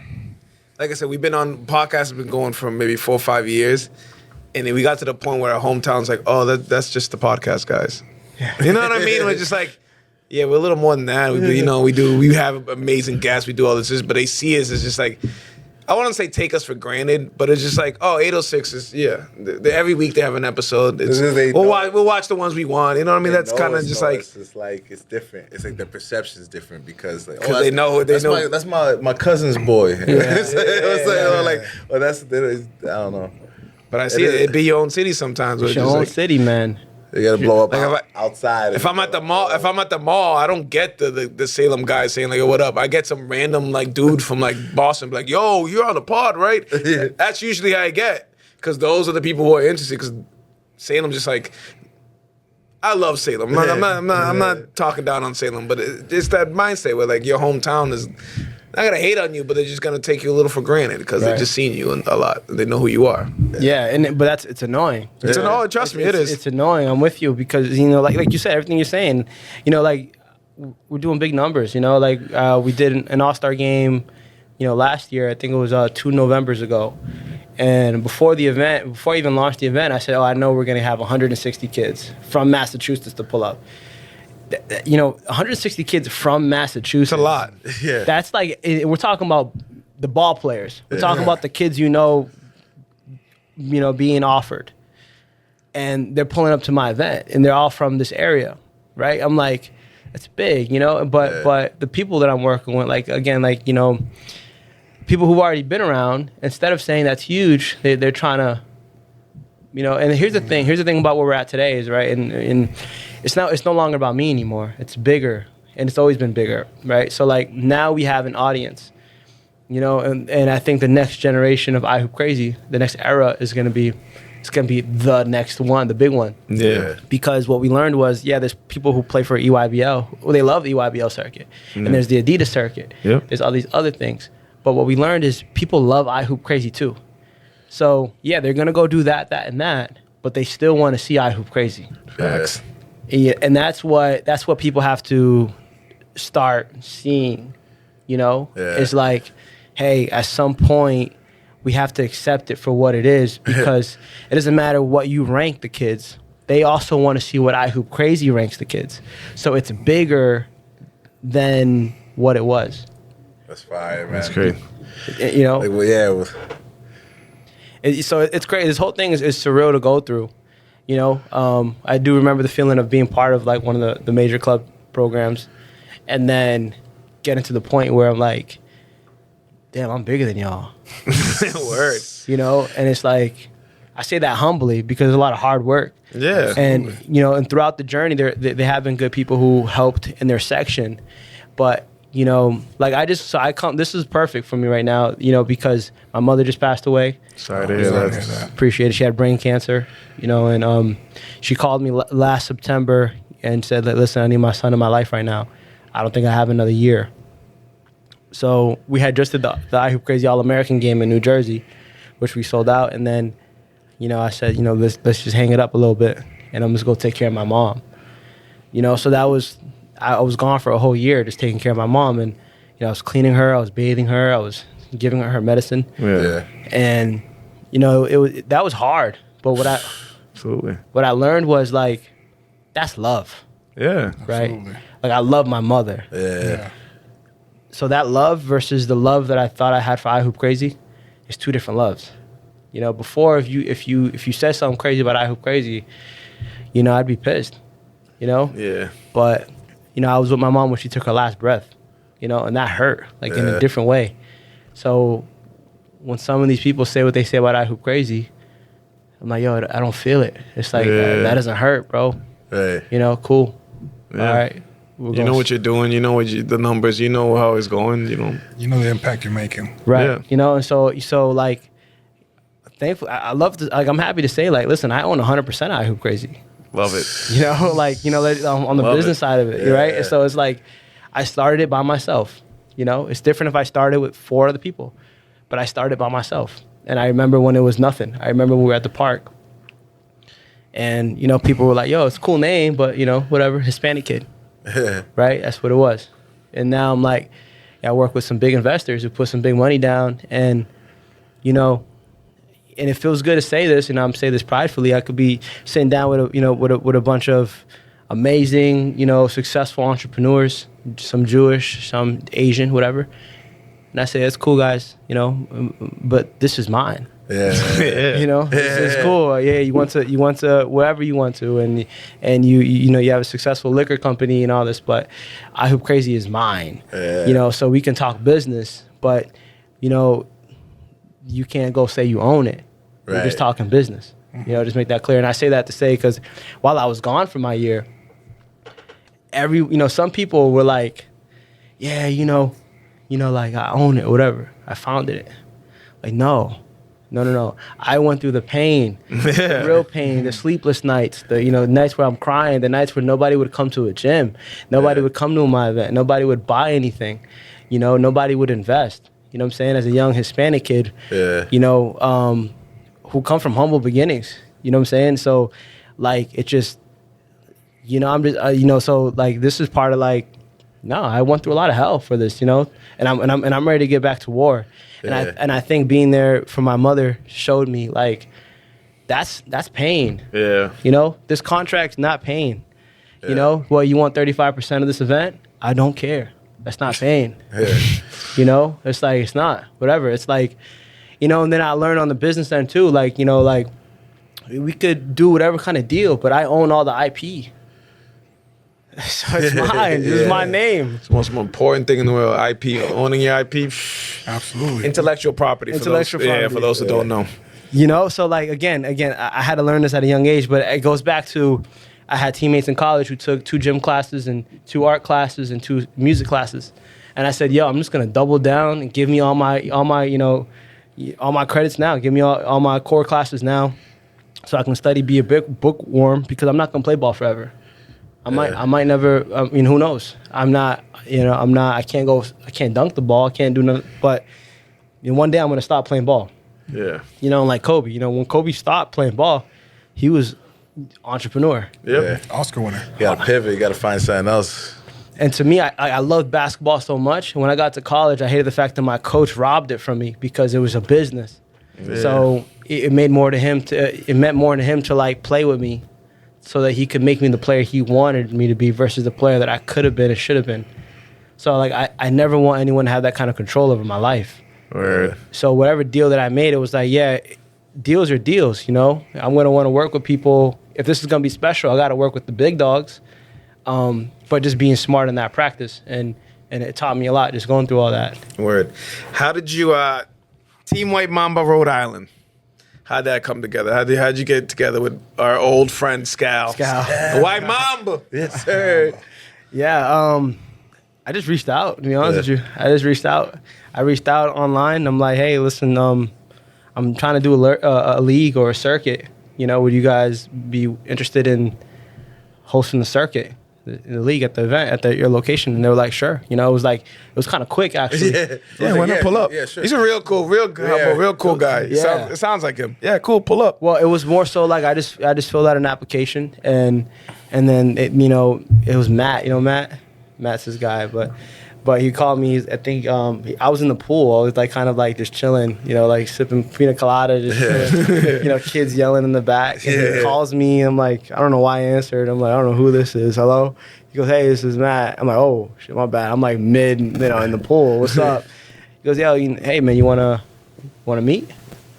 I'm like, cool, let's go. And so thankfully that we met, and it was just, I think they're more of a person to person. They're personable. They wanted to see kind of what it was and who I was versus other people saying their opinion of me. So, and I respect that. I respected that. Right. And from what I learned was, the vibe that I got off them from day one was they're genuine people. Yeah, man. You got the same vibe. Genuine people, real people, not just Scal, who's an amazing guy, but everyone around him. Yeah. And it was like, it seemed like they get it, and I appreciate them for letting me be me. I think one of the first things I said was, I hoop crazy work because I'm me. I got to be me.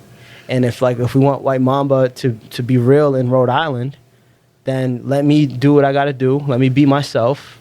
And it's going to go. It's going to be a hit. Yeah. And again, they're great people, man. Yeah. I can't, I'm so surprised at how good of people. They're just great people, man. Like, listen, like genuine.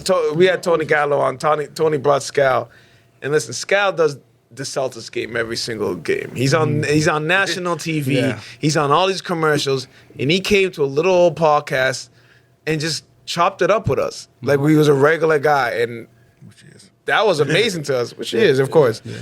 That he could be like, most people are like, who? 80 what? 806? Nah, I'm all set. Like, but he came and chopped it up with us, and that showed me like, yo, there's genuine, like, just because you're an NBA star, you do all this stuff doesn't mean you're not a genuine That's person. the love of the game. Yeah. Like that hoop. Yeah. Oh, you just really have to love it. I feel like. Yeah, they love the game. Even I got practice. I'm going up to Walpole, and I'm talking to them and seeing how they run in practice, and everyone's involved. Someone that Scout's sweating, Matt's like, going all in, and Mike Perry's like, all in, and it's like as soon as I get there, I'm like, hey, what do you need me to do? Yeah, I'll do anything. You want me to, I'll lead the practice. I'll sweep and mop the floor. Yeah. I'll clean the bathroom. Like whatever you guys need me to do. It's the person that I am. Yeah. Just point blank period. But it's real, And when I bring a White Mamba to people in Rhode Island, but just in general, they have their own perceived notion of what they think it is. And I'm like, listen, this is real basketball people who love the game. And it's real. Like, so I'm coaching a few teams out there. And the conversations I have with my girls, I'm like, and their parents, I'm like, this is real. I'm waking them up. I'm like, no, this is really Brian Scalabrine. Yeah. NBA champion. In real life, They're like, so wait, we have practice on Monday? I'm like, yes. And Tuesday, and Wednesday, and Thursday. Yeah, we got practice. We're getting jersey. Yes, we're playing. Yes, so yeah, it's surreal. And it's a great thing in Rhode Island right now too. It's like there's no premier program out there in Rhode Island. At all. And Rhode Island needs that. And the people there don't allow Rhode Island to be special. It's special. Don't get me wrong, it's the smallest state in the country. Yeah. But you know what? It's special. But I do tell the big fish out there, I say, listen, you understand that Boston's bigger than the state of Rhode Island, So, like, we're better off working together than we are. If you could drive through the state of Rhode Island in probably an hour, less than an hour. It's like, so if you're doing something in northern Rhode Island, people of southern Rhode Island, like you're right there. You're right there. Yeah, right. It's not like you're in Springfield and you're doing something, in Lynn. Yeah. It's what, hour and a half? 2. Yeah. 2 hours? 2, yeah. But in Rhode Island, you can drive up there and like this and in a skip, and it's like guys, let's just work together. I think Providence is the second biggest city in New England. There's a lot of resources over there. So even though it's smaller, the people there are very rich. They have everything they need. And I think that's part of the issue, I think, is that they're not, and this is what I say, and I say this respectfully, is like, there's like big head, small minded, right? Yeah. Where like they're thinking, if you're the best player in Pawtucket, that you're the best player in the world. And literally I say this almost every practice. I said, you know what happens when you're the best player in Rhode Island? New Jersey does not care. Yeah. They do not care. Yeah. Texas does not care. California does not care. So some of these kids who have legitimate D1 talent on boys and the girls side, because I'm primarily on the girls side, I'm like, listen, like you can go. Don't get me wrong, but there's a whole nother level that you have to turn up, a whole level of adversity that you have to go through, but you also have to do things a certain way, because like we were talking about with the NBA, is the talent is one thing, but then the business and the industry is something else. Yeah. And that's where some people get confused. Where I'm like, don't get me wrong, she's talented, but if you're not in front of the right people and doing 1, 2, 3, A, B, C, she's never gonna get there. Right. And I think this is a language that Rhode Island as a whole has never heard. I don't think the state of Rhode Island has ever heard this. Yeah. And so like I'm the one saying it to them, and I can see that in the local market, it's like it's causing some confusion, but in a good way, in a positive way. Yeah. Because I'm like, listen, I don't want to step on any director's toes in Rhode Island, but it's either one or two things. If you're a director right now before White Mamba Rhode Island, it's like you either know the steps and you're not teaching the kids how to get there, or you don't know the steps and you're lying and acting like you know the steps. Yeah. So either way is bad. Yeah. But I do know that no one is actually showing these kids how to get there. Yeah. And so I'm just like, listen, and what I really appreciate about White Mamba, the whole entire family, is, they understood, I think they understand that Jose is the right guy. So I'm not using White Mamba to make my career. Yeah. Scout, he's celebrity, right? So it's very easy when you're in that position to get people around you who just want to use your name. Mm-hmm. Thankfully, I can say I hoop crazy across the country and never bring anything else up, and I'm good. So I brought that up earlier on. I'm like, listen, guys, the only reason why I'm trying to be part of White Mamba is because I actually care about basketball, and I care about the brand. And I'm someone who, we're going to bring this to Rhode Island, and I'm going to take care of it out there. And I'm gonna, don't get me wrong, I'm going to ruffle a lot of feathers. I'm going to make a lot of people mad, but a good mad. I think a good mad. If I'm a director and I see Jose with White Mamba in Rhode Island, I should be thinking, well, I'm disappointed or I'm threatened because he knows what he's doing. Yeah. And that's the kind of battle I can play. I can't play any other battle, but I like that battle, and so I'm happy to go out there and kind of ruffle some things up and be like, it is what it is. I don't care. But, my core message right now is to say, like, I actually care about White Mamba. I actually care about basketball. Otherwise, I wouldn't have gone through the hell that I've gone through to grow I Hoop Crazy. Yeah. And, and they were like, let's go. Beautiful. It's definitely gonna, it's a needed change. Yeah. Like in Rhode Island. It's definitely a game changer for all the, see on the girls' side mostly, right? For all the girls there, it's a game changer to get this information from someone who actually cares about the game. And real quick before we move on, you say you're coaching most of mostly girl teams. Now with the WNBA and we could probably all say that it's become more popular in the last 5 years. Have you seen that translate to to girls, to the kids? Are you seeing more interest in basketball because there's a Caitlin Clark, because there's a Paige Beckers, because of this? Yeah, absolutely. I'm seeing that the girls are thinking. They're thinking about it. I think before they weren't thinking about it. I think before, just 3 years ago, let's just say, they were hooping just to hoop. Maybe they want to go to school for free, or maybe they just want to hoop. Yeah. But now they're thinking like, okay, like if there's some changes, maybe I'll go to the WNBA. The thing is, like, for I Hoop Crazy blew up on the girl side right? And the only way that works is if you actually pay attention to society and girls basketball. Yeah. And you know, so what are they going through in society? And this is kind of what the WNBA is kind of struggling with, in my opinion, is they have to make a few changes on the business side of how they promote to really make the WNBA a real hit. You know, and this goes all the way to the top. They're not doing that. You know, and the same thing with you know, so yeah, I think the girls are playing more. They're playing more. They want to play at a higher level. I think that they haven't dealt with someone or many people, especially in Rhode Island, who actually can get them there. And again, the path is so different. So those girls who actually played at the college level, who made it, let's just say 5 years ago, their path was different than the 7th graders today. So their path is so different. The problem is there hasn't been many people who, well, no one has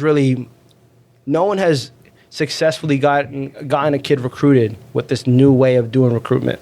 Gotcha. Yeah. So we're all starting at zero. Yeah. So when I'm explaining, and I have these conversations often with the parents, it's like, you know, great player, but you're making a horrible decision for her career because that's not where they're going to recruit her from. So it's heavy on the, there's just a certain way to do things, especially because on the girl side, some of the best players in the country ranked on ESPN right now are like 5'6", 5'7". So what are you doing if you're 5'6"? You're shooting threes and playing defense. So most people on earth are that height. Yeah. So it's like, you know, if we get a room full of, 100 5'6" girls, they're all going to play very similarly. That's why on the girl side, the business side of things are just it's more imperative. It's more important. Yeah. And I say business side, I really mean you need someone who's going to vouch for you. Otherwise, you get lost in sauce. On the guy side, these guys are flying. They're flying. So you get 100 6'6" guys or whatever, just 100 boys in general. Everyone's going to look at the 6'8" kid. Yeah. And that kid's going to bang. And then as soon as he dunks 2 times, coaches don't want to see nobody else no more. Oh, cool, I want him. I want him. Yeah. I want him. And the problem is there's 30 coaches who want him. So the guys are dealing with something else. On the girl side, it's like, hey, first thing, you got to get everything set before you, like on the girl side, I would recommend like having everything set before you even start playing. Go get your promoter. Go get your manager. Go get everything you need first, because we can develop you into that player. Versus on the guy side, some guys they're just gonna be 6'6". Yeah. Freak athletes. Freak athletes. It's just gonna go. You're just gonna be a 6'6" point guard. Yeah. Girl side is not like that. That's cool. That's dope. All right. I'm interested on like I have no clue about like the female circuit in Massachusetts at all. Mm-hmm. Like I have little exposure to it, so I'm curious to see how much that's changed. I think it's going. It might be a slow change. It might be like, I know like around Salem in the North Shore, girl basketball participation could be better, but I don't remember 5 years ago a lot of WNBA. I mean, WNBA has been around since 99. 96. Or 96, wherever it was. But I don't remember so many, like, you got your Candace Parkers, you got whatever. But now it's just like they have a whole handful of people. And now, do you ever remember I remember with Juju Watkins, I remember her a senior in high school. Like, I don't remember ever knowing a female basketball player in high school. You know what I mean? Like, you usually learn, like, if you're not playing for UConn, I don't really know who you are. Right. So now I think with the day and age, especially I'm sure the media and WNBA, they're making a push. They might not be making all the right decisions. There's obviously things they can do better. But they're at least, in my head, they're at least going in the right direction. Yeah. You know what I mean? It took the NBA years before it became the NBA. Yeah. So it's going to take the WNBA, similar situation, but it's probably going to be a lot more fast-tracked now since the media and social media situation aspect of it. So, yeah, it's going to go. We have reached my favorite part of the show. The DJ Bufka set a question.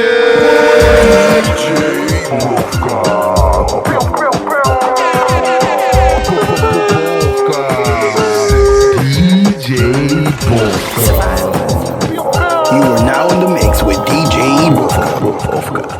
The DJ DJ Bufka set of questions is a game we play at the end of every episode. It's pretty simple. We just give you two different choices. You just choose one or the other one. Red pill or blue pill, you know? It's simple. Okay. All right. First question is always the same. Jordan or LeBron? Jordan. Hey, let's Love it. go. I'm glad you said that because if you said LeBron, that would have been an hour and a half. That was just like, I don't believe anything this guy's saying. Jordan is the right answer. It is the correct answer. I saw Magic Johnson talking about it. Yeah. And I hate when Magic Johnson said, Magic's like, oh, Jordan's the GOAT. And that makes headlines. It's like, I can't believe, I'm like, Bro, he said that while played, yeah, he playing. said a million times. Imagine he you like played. people think you're the best in the world, like you and Bird, and then this guy comes around and you just like, nah, it's this guy. Like he's the clear better GOAT. than He's 92. way better than me. Yeah, that's And crazy. LeBron, can you retire so in 5 years I forget about these 2 years where you made me mad and I just appreciate your career? Like you can Please? go back and look at the highlights from the beginning. Like, Yeah. oh yeah, Because LeBron James is the first player that I can remember that I watched from high school to the end. yeah. That should have been 2 years ago, but Yeah. he's the first player. Like we saw from Full career. I remember That's being legit. I Like, remember grew being up a with it. sophomore in high school and literally tuning on ESPN because he was playing Oak Hill and Carmelo on TV. Crazy. Yeah. And now we're here where he's 41 years old, and it's just. It's become more of a show now with LeBron. Yeah, it just becomes. I get what he's doing. He's positioning himself to the after career, but it's just like I feel like with LeBron is like he got to the point where it's just like I did everything, whatever. It seems like he just doesn't care to be politically correct anymore. No, 'cause he you was would get- always just kind of like did the right, like said the right thing, did the right thing. So And now you don't just have went to. by the And now like I'm the all-time leading scorer. Like, let his game. but what are you speak gonna for tell it. me? Why we hate But he has to. LeBron That's now? he's been. Huh? Yes. Jordan or LeBron. Not just bash LeBron for a couple minutes. Yeah. What happened? No, but He's making me mad. He's making me mad. That's why. it's a different era. Yeah, so- Definitely. These kids don't want to see him no more. I don't We think. don't. They don't. Think about this. How- These 13-year-olds are like, yo, get this guy out of here. Yeah. There's kids in the NBA who've never seen the NBA without him. Right. It's crazy. Who's never seen the NBA That's, without LeBron that's a James. wild thing to say. Yeah. Did you know? You know what's wild? He got inducted in the Hall of Fame for playing on the 08 team, Crazy. and he was the 2024 MVP of the Olympics. How wild is that? Yeah. You were on the 08 team, and you're the MVP of the 24 team. Yeah. Wow. Right. All right. Next question. Yeah. See, I guess that's something nice about LeBron. It was good. I Next. was. Yeah, you The gotta funny wrap- thing is wrap it that up. Now we're back The to funny it. thing is, no. I'm gonna say something. The funny thing is like there's gonna be new fans that watch our show that think I don't like LeBron. But if you went back like maybe a year, I'm praising this guy every time. It's just I call it how I see it, and Things are changing. All right. What's a better highlight? Dunking on somebody or dropping somebody? Oh, man. I got to say dunking on somebody. Yes. Definitely. See, same thing with me because you can drop somebody, but you gotta finish the play. Yeah. yeah. It's like, oh, look, like you see a highlight tape, I cross you up, cut to the next highlight. Like, wait a minute, did it make the I shot? appreciate people getting dropped because we're in the age of people don't play defense, so it doesn't happen. You got to be really like checked in to get dropped. for If sure. you play me, I never played no defense, so I didn't get dropped. So you know what I mean? I would just be like, oh, you're gonna cross over? All right, go ahead. Yeah. Dunking on somebody, you can literally just be caught at the wrong spot. You know what I mean? You just I like was no hitting a dunker. rebound and then LeBron comes out of nowhere. Like you know, I love the dunk highlights, but I was no dunker. yeah, true. Off the ankle breakers, like the highlights, you take a little piece of this, you learn something from it, you add it to your game. So I kind of like related a lot more to the crossovers. But more. when there's real beef behind it, like, you know, when someone dunks on, Oh, yeah. someone gets blocked down there and they come back. yeah. Yes. Yes, that's fun to Yes. see. And one. And one. They look That at free him. throw staring at him. yes, Push them down on the way down. Scottie Like Pippen. Shaq. yeah, crazy. Scottie Pippen on All right. Patrick Ewing. Yeah. Next question: Mexican food or Chinese food? Oh, Chinese food. Okay. Yes, good choice. Yeah. I'm doing good right now. You're doing great. I You're doing great. yeah, three Same for thing. three. He's sort of like us. Yeah, I can't eat. I can't eat Chinese food as often. Yeah, but it's- funny thing is, I did twice in like. So I had a rough 2 weeks. I had, you know, you had cookouts. You had Labor Day. I had my brother's bachelor party where we just drank beers and ate food, And I had Chinese food twice in like 3 days. I stepped on the scale and I was like, okay, that's why you don't eat Chinese food twice in like 4 or 5 days. So I love Chinese food, but I know I'm at the age where like that's a once a month thing. Yeah. Even it could be less too. Should be less. I could go 3 times a week. I could. Eating Chinese. I'm not going to. Honestly, I can eat Chinese food 3 days. I can. could go It's every not day. good. My I metabolism mean, is slow now. If it didn't affect my health the way it does, I could Yeah, if probably it eat didn't that just like every mess day. you up, Yeah. I would eat it. Let's say one day have a little greens Like, instead. because usually mix like it up a little bit. I don't finish mine. I usually like. So you order Chinese food. It's a 2-day thing. You're gonna eat it and then the leftovers the next Yeah, day. facts. So you're already 2 days, unless you guys just out here cleaning the goddamn plates. Hey man, big heavyweight. Yeah, I don't do that anymore. Lunch and dinner. One day, yeah, you can do lunch dinner. 2 different meals. All right. College basketball is a little around the corner, just like the NBA is. Let's get it. I was looking at my favorite team's schedule. Who would you go for if you had to root for one, Duke or UNC? North Carolina. Probably Duke. This guy. For UNC guys, it's all good. Big though. Duke fan. I seen it playing in DC. I might have to take a flight. Before we get too far, do you have a NCAA team that you Favorite? Yeah, favorite. Oh man. No, probably not. I mean, Kentucky used to be before this whole thing. Yeah. Probably Kentucky. Here we go. They definitely Teams. was. It's weird now with the NIL. It's just like the problem with the NIL, like you know who's gonna suffer from most of the NIL? The big schools, the one that Duke. Oh, U Miami. I like U Miami. Okay. Yeah, He's a Miami guy. There you go. That's But like football, though. like That's Kentucky football. has Kentucky, It's cool, baby. the Kentuckys, the Kansases, the North Carolina. North Carolina's having a lot of trouble finding. The problem is We're now. doing a lot of transfers. Yeah, well, whatever excuses. The problem is This is a now transfer. This is you can a go get AJ. I can't pronounce his last name. AJ DeMonster? Yeah, you can go get him. He's playing at BYU. Why? Because they wrote a fat check. I was part of that camp. There you Oh, go. When he fire. was in 7th and 8th grade. We all knew he was going Power 5. Yeah. Is BYU Power 5? I don't even know. I don't think. It's like a different lane. He No, took but a whole that's. different route. But 5 years ago, he's going to UNC. He's Yeah, going to 'cause Duke. they wrote that check. Yeah. Yeah. But that's what I mean. That's the problem. Like UNC's gonna have, and there's a problem. Like Miami, you guys don't play basketball. Hey, man. But like As long as we got Jordan donating every, Oh, my God. every year, we'll be if out. Jordan wasn't in the stands, like Have that Jordan's Jordan saving you. logo Like whatever. on I don't. that jersey. Jordan's everywhere. Yeah, He's he's like. paid Belichick a bag. We'll be the money. just fine. we gonna. Yeah, we'll see how your season goes. All right. Speaking of your, we talked about the WNBA and you're a coach of a couple women's teams. Who would you rather have on your team, Caitlin Clark or Angel Reese? Caitlin Clark. Okay. Yeah. It's controversial though. Yeah. Controversial. I respect it. Caitlin Clark. That shit wasn't. I don't have a problem with Angel Reese. She might get traded, right? No, she is but on like trading block to now. me, it seems, and this is my opinion, that she cares more about the celebrity status than winning games and playing basketball. There's a lot of players in the NBA has the same thing. They care more about their brand than winning in their team, and I think she's one of them. She's like the LeBron of the NBA. Yeah, exactly. Without the accolades. Yeah. It's controversial though. I feel you. Yeah. Caitlin Clark was hurt most of the year, and Yeah. WNBA, you better make sure she don't get hurt again because you can't have her sitting Nah, out Paige games. is here. Yeah, Paige. I've been saying Paige. I've When been- this all I've came, been Paige becoming is a that Paige girl. fan. Wait till for sure. my baby Juju comes to the league. Yeah. man. Juju's off injury too.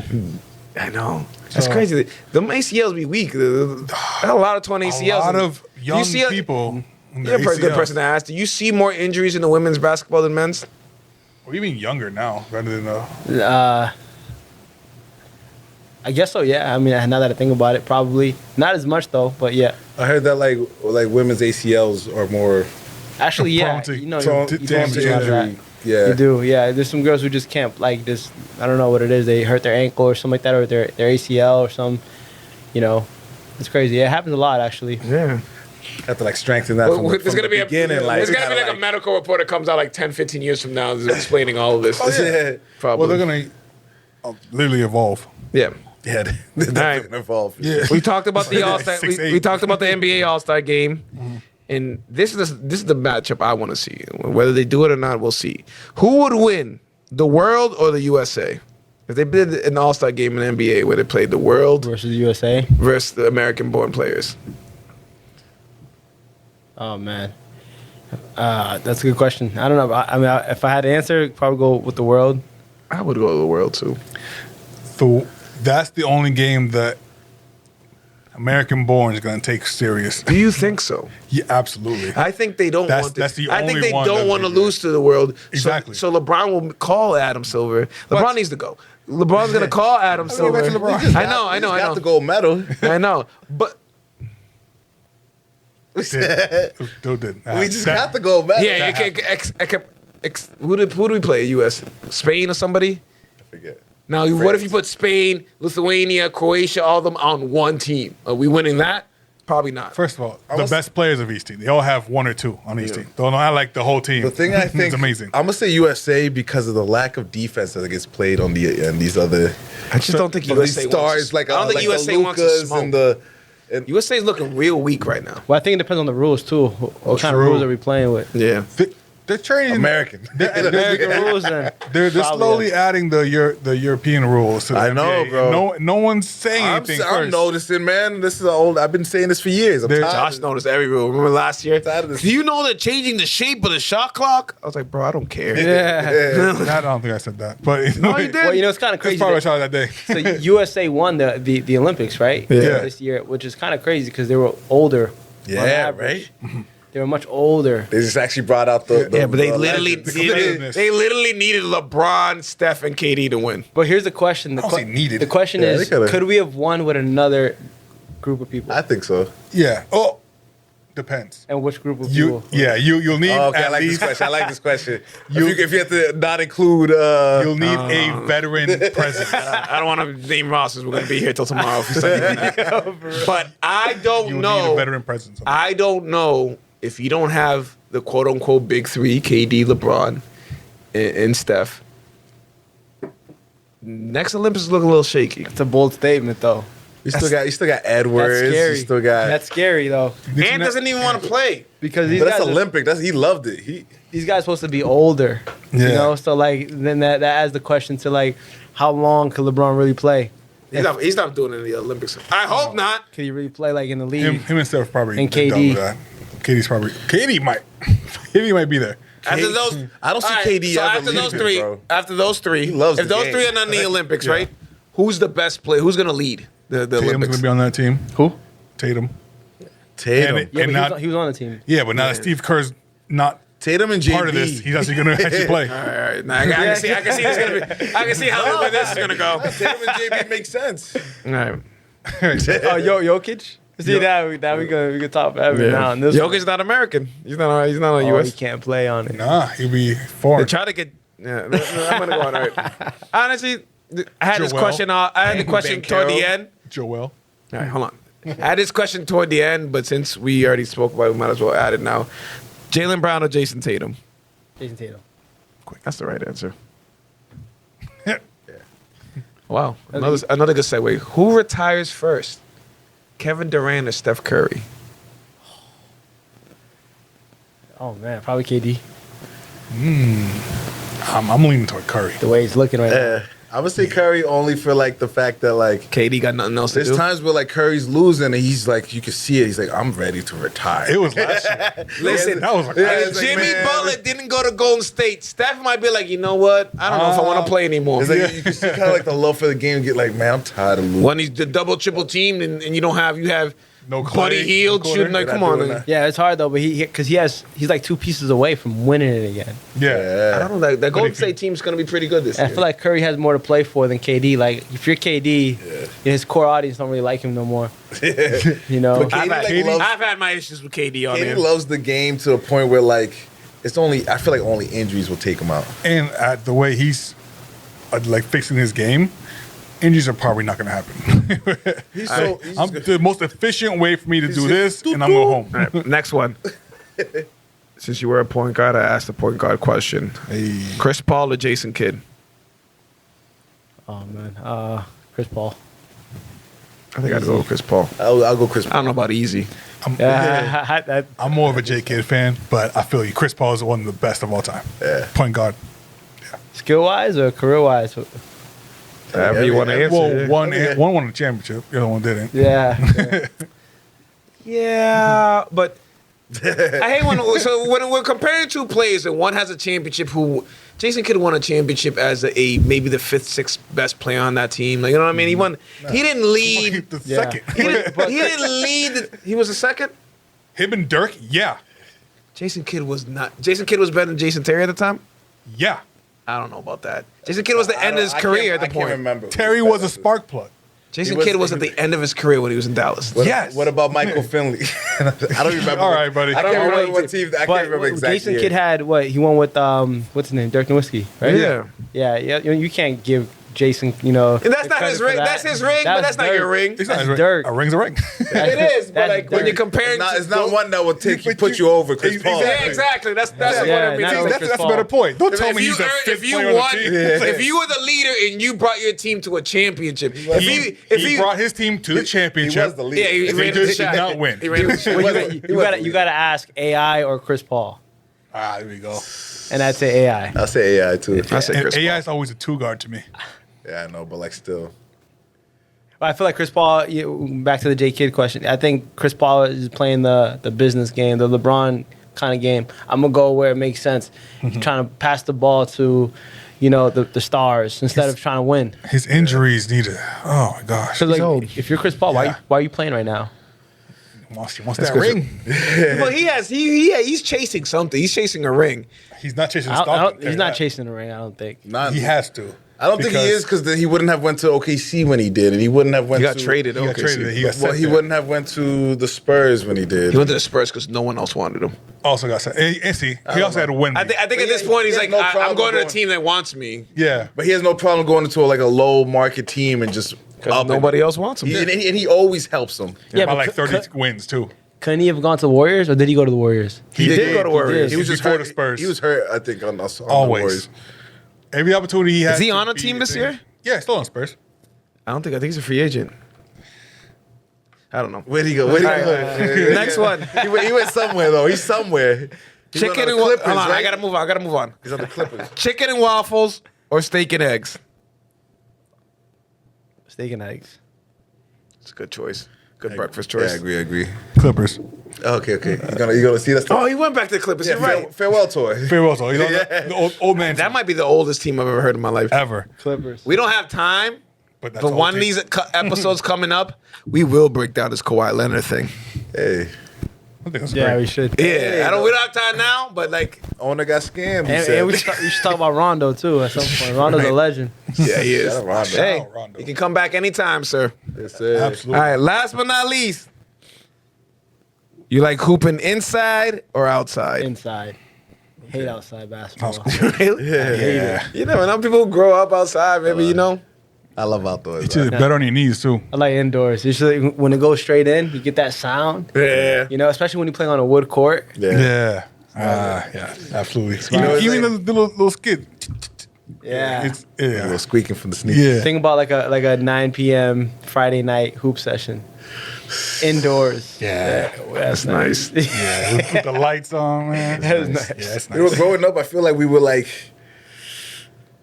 Definitely outside, outside a lot. $5. no, but like, it was so hard to find indoor courts for us. Oh, true. Like they didn't like it was like you had to sneak in. Like You know, it was you know like- what? You know what? I've They already allow said my people to piece go in. about Salem in this episode, so I'll be nice, but everybody in Salem Open knows the, what I'm trying to say. Open the gyms. We have about 12 to 13 gyms in Salem, and somehow Leave no the one doors can use open. them. I say every basketball court indoors should be left open. no, because you gotta like For make, open there's gyms. safety. Like you gotta make sure. Nah, because you know what happened, right? All the football players would be in there. Yeah, exactly. Get out of here. or they'll be put into tennis courts or something like that. Look at the pickleball. going. Pickleball. That's what I was thinking about. There's a pickleball Yeah. store that just opened. Hey, that's. I'm like, pickleball is that big now? That they have a Pickleball's whole- big, bro. But a whole Yeah, it is store like Yeah. like the golf thing before. I get that. Golf's always been like that. Always had their own store. But a pickleball giant store is crazy to me. Yeah. that's a front. It's where Beth is. Shout outs. Shout Yeah, that's what you do. And shout out whoever you want. Shout out. Shout out. Okay. Shout out a Vibe Entertainment. Shout out to Nerd Gods. Shout out to Uneducated MMA. Shout out P2P. P2P. Shout out Koki. Happy birthday, Koki. Birthday Koki. We'll have you on soon, buddy. sir. It's almost time again. Have any shout outs? I'm trying to think. No, I don't. Shout out I Hoop Crazy. Yeah. Shout out I Hoop Crazy. Yes, sir. Shout out Young Soldiers Success Group. Shout Shout out out. Gem Body Alchemist. Shout out Decoded. Shout out White Mamba. Shout out to White Mamba. Shout out White Mamba for sure. Absolutely. If you want to throw us some Celtics tickets, we won't be mad about it. Okay. He had 806. We love gifts. It's been a great episode. That was Yeah, it. right? Jose, thank you for coming by. This has definitely thank you been for having a hooper. We said 90 minutes, but you were going hitting us with This gems could've and gone gems and another hour. gems. Yeah. This could have gone another hour. The easily. job as a host sometimes sucks that I have to put it into a certain time construct. But if it was up to me, we'd be talking here for hours. So that means Yeah. we definitely have to have you back. Yes. Yeah. Thank you for I'll coming be by. back. I'll be back. Thanks Yeah. for having me. Absolutely. It was dope. Much appreciated, man. Co-host REG, co-host Sanchez, I'm Melly Mel. We'll see y'all next week. guys. Peace. Go Celtics. Solo. 806 The Show is a proud member of the Vibe Entertainment family, so make sure you follow us on Spotify and Apple Podcasts, as well as Facebook and the Gram. Leave us some comments, hit us with some likes, show us some love. You already know. It's 806 The Show. 806 The Show, you heard? Take that. 806 The Show.